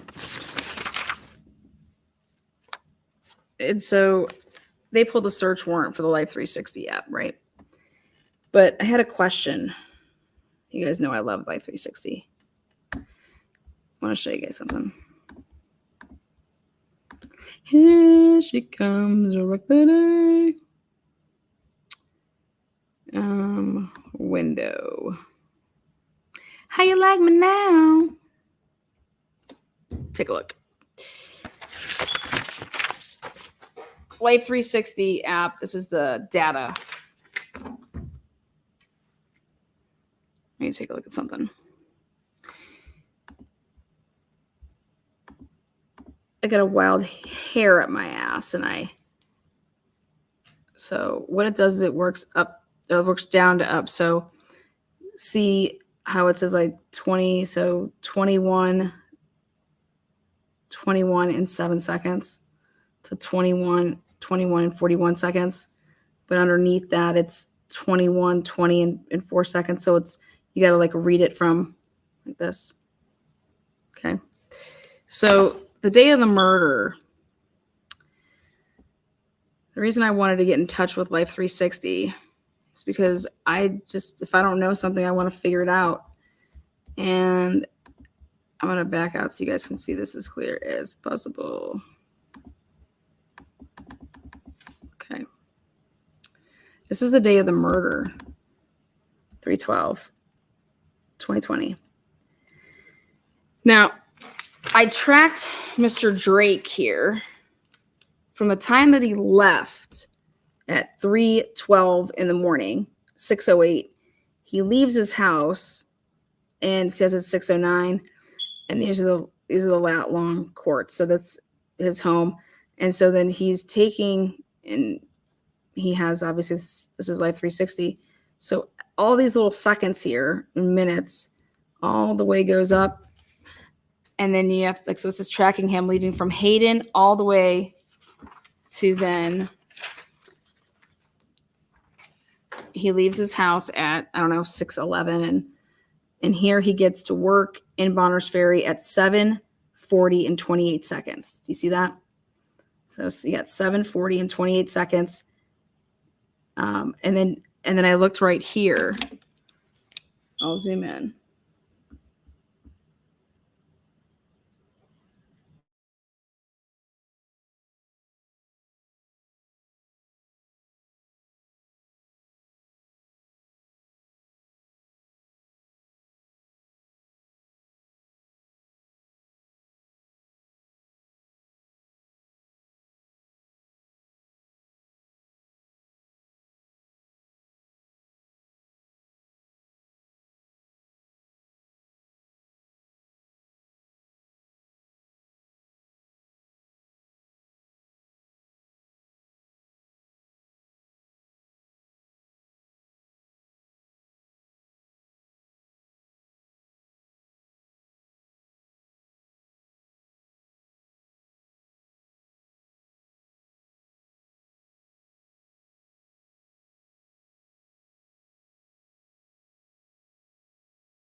She's back. She's back.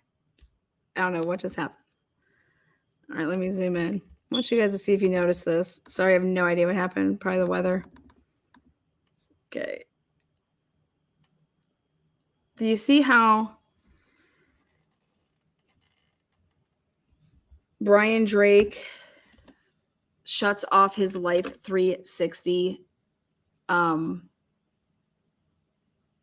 You can go on Life 360 and you can log offline. You can make it so that people can't view you. Do you guys know anything about this? You guys know about Life 360?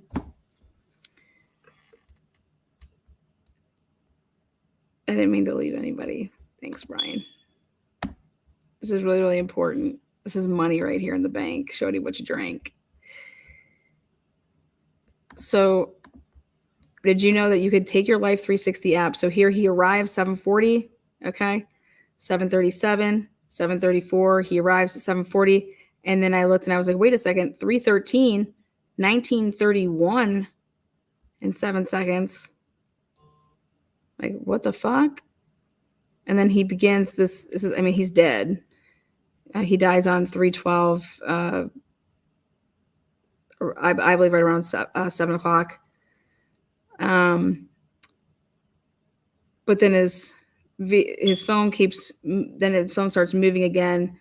And I realized that it was because they were transporting his phone from Bonners Ferry up to CUNY County, like Hayden area, to the ISP area. Okay. So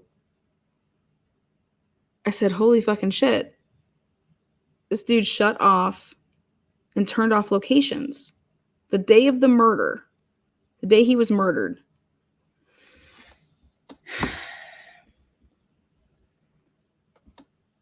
I said, I want to go back and check the last time he was in Bonners Ferry. Okay.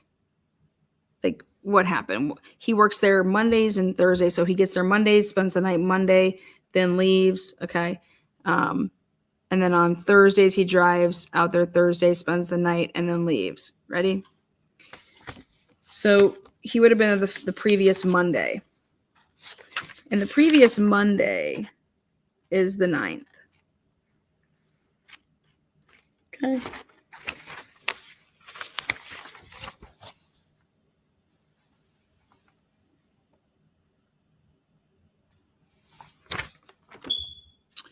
And so on the 9th here,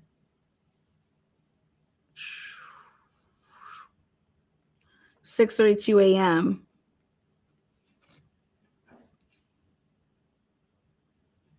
(3:09), 6:37. He starts driving on the 9th. And these are all the little spots that he stops. But he gets to, same thing.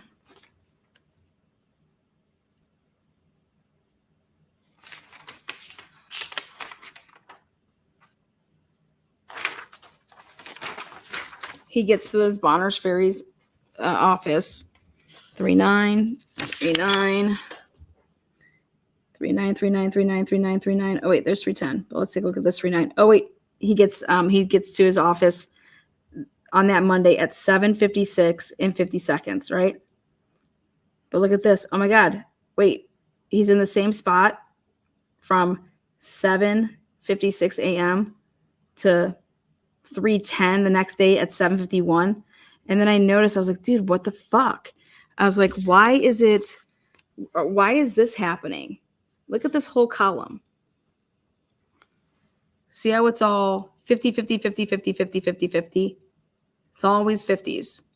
And then anytime he arrives in Bonners, it gets 50 point, and then it goes 50.00009. And I was like, this motherfucker, I can tell, I know for a fact because we have the Google, and he doesn't know how to he didn't shut off Google locations because his wife, let me ask you this. If you had Life 360, which had you, your wife, and your kids on it, those are the only people that could see it, are the people that you share this circle with. Why would you ever stop sharing locations with somebody But the way that you do it in Life 360 is you go in and you log off.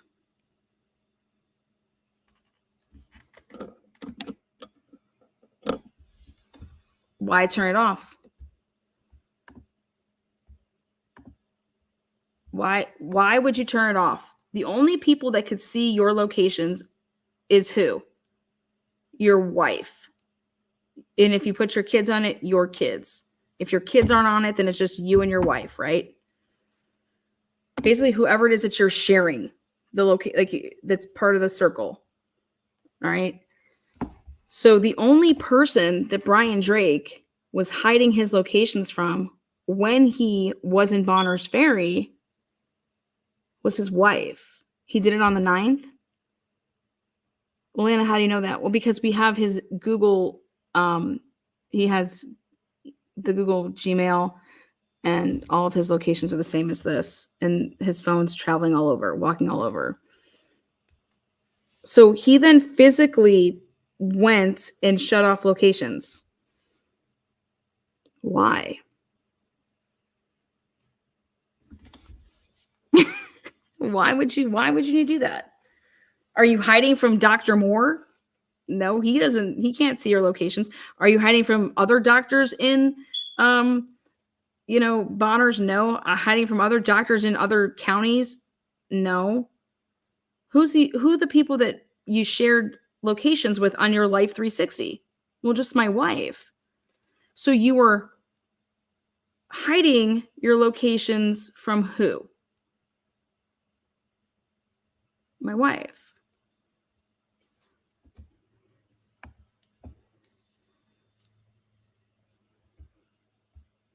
Now let me show you what happens when you do that. If it's somebody that's constantly checking the Life 360 app, this is why Life 360, you want to call and you want to ask them, what would it show if somebody was to look at mine? And I logged off. Well, if your battery dies and you don't, like, people will tell you that, oh, your battery's running low, so hey, charge your phone, your battery's low. Okay. They'll also get updates to say you've logged off, you're not on, you're not sharing locations, things like that. Right? So wait, you're telling me that the person knows if I'm offline? Yes. And so what I want to know is how the fuck is there a way that I could do that so that you wouldn't know that I am hiding my locations from you? For example.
It's okay. I knew that there wasn't sound. Thanks, honey. Lana, no sound. I muted for a second. So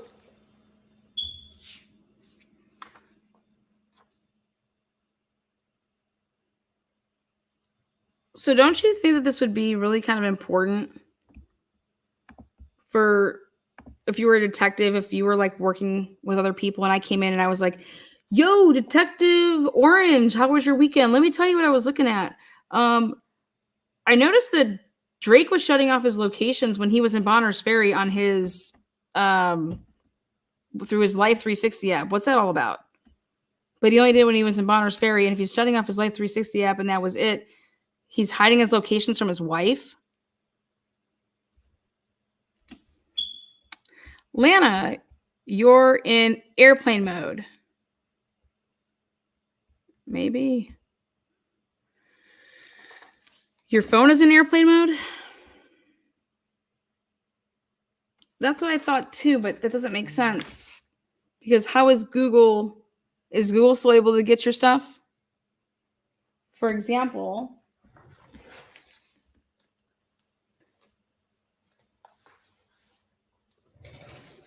when I pull out the Google search warrants and I took all the Google locations and I go to the day in question,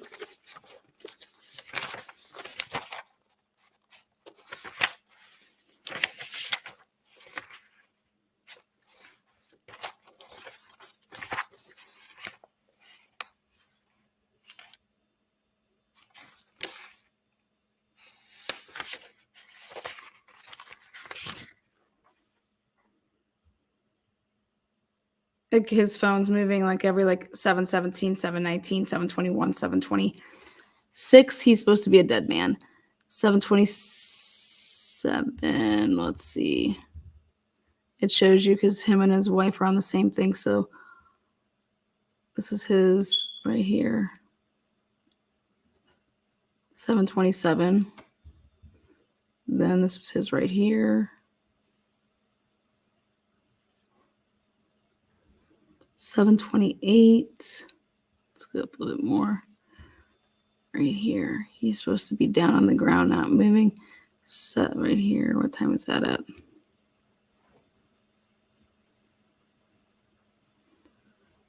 $7:46.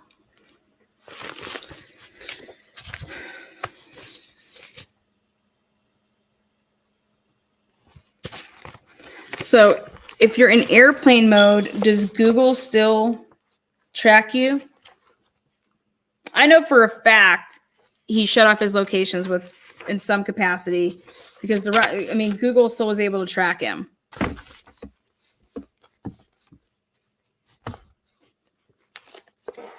But the point is that his wife can't check his Google locations like the same way that she could check the Life 360. So what it shows you though, when you look at your Life 360 app, it says this person's offline, this person low battery, this person's right here driving, this person's over here. It's all GPS. So wouldn't his wife know that when he would go to Bonner's Ferry, that he would be shutting off sharing locations with his, or was he saying to her, hey, it's because I don't have Wi-Fi in the office. So that's why it shows that I'm offline. Was he able to get away with that with her and say, well, yeah, I'm offline because I'm not on Wi-Fi at work. I don't have a router. I don't have shit. Because all of this just leads to showing that like there was so much distrust in their marriage. This bitch has that motherfucker on a leash.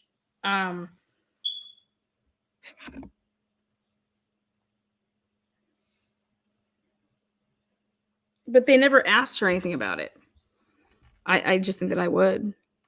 I know because I disable State Farm only works like a charm. So, Colleen, you're saying that you've done it where you've disabled a certain person? Or you just, Google can check it like just like Find My Phone. Yeah, but that's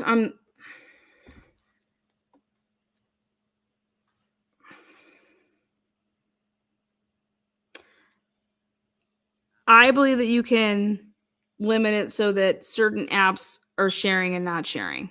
And he just never thought to, like, I have to disable my Gmail locations. Like, he just never went to that length.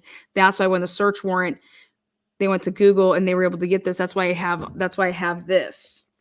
But then this is what's interesting is that you're going to sit here and tell me, so if he shut it off, right?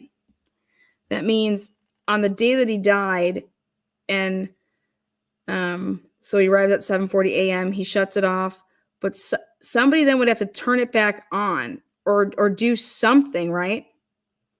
Because the police here have his phone at 7:31, and they actually drive from at 7:31 p.m. They leave Bonners Ferry and they're heading, and none other than Jennifer Drake takes a screenshot of her Life 360, her own app, showing that Brian is traveling.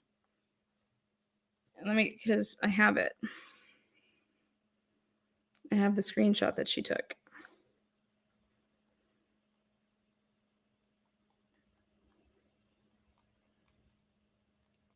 Mm-hmm.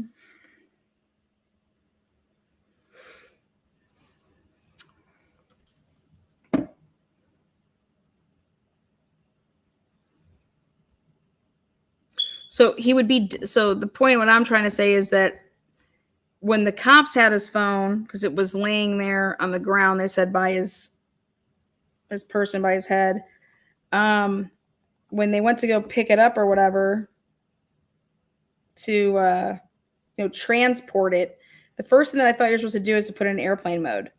Well, the cops didn't do that. The cops didn't put it in airplane mode.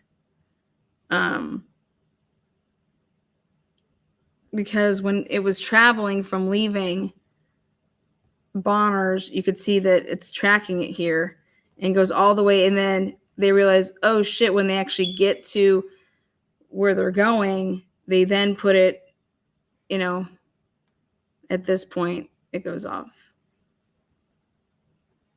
which was 9:21. So, and it's perfect timing of how long it takes to go from Bonners to get to, like, at 7:47.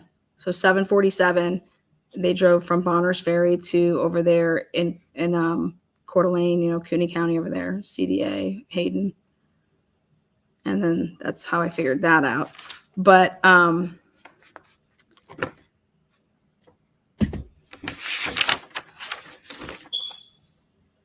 I said, wouldn't the police normally put the phone in airplane mode? So do you think but then this is the other thing. If your phone's in airplane mode all day, how do you get phone calls if your phone's in airplane mode? Can you get calls in airplane mode? Because Brian Drake was using his phone to text people,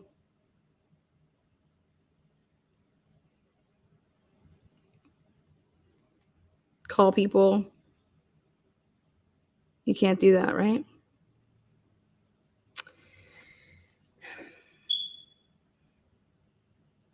Brian Drake was trying to make it seem like he was always just at his office when he was in Bonners Ferry. And the only person you would need to do that for is not for anybody other than your wife, because that's the only person that has it. And so don't you think this would be pretty good? Don't you think this would be pretty important information that you'd want to have if you were a detective and to try to figure out what the fuck is going on here? They didn't even open up the search warrant. The fuck out of here. Go fuck yourselves. I'm gonna give you a Key West boomerang. You know what that is? It's when you take somebody's dick and you put it in their own ass. It's called the Key West boomerang. All right, that's all I have for you guys. This shit's sick.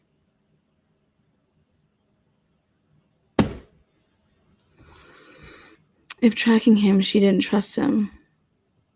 Yeah, but the way that you get away with that is that it's like a safety thing. Yep, no trust. You like that, Lindsay? Wow, that's crude. I guess so.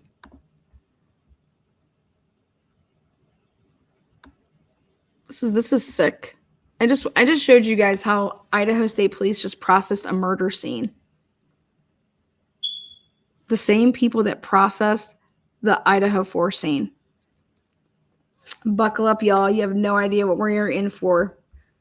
Leaf blowing and solo cups meet Moscow Police Department and the Idaho State Police because they are about to be on blast like Canton. And I can't wait to see what the FBI has. None of these people do murders in Moscow. They don't. Homicides, Payne, Maori. Like, who the fuck are these people? So, all right, guys, take care. Be safe. Peace.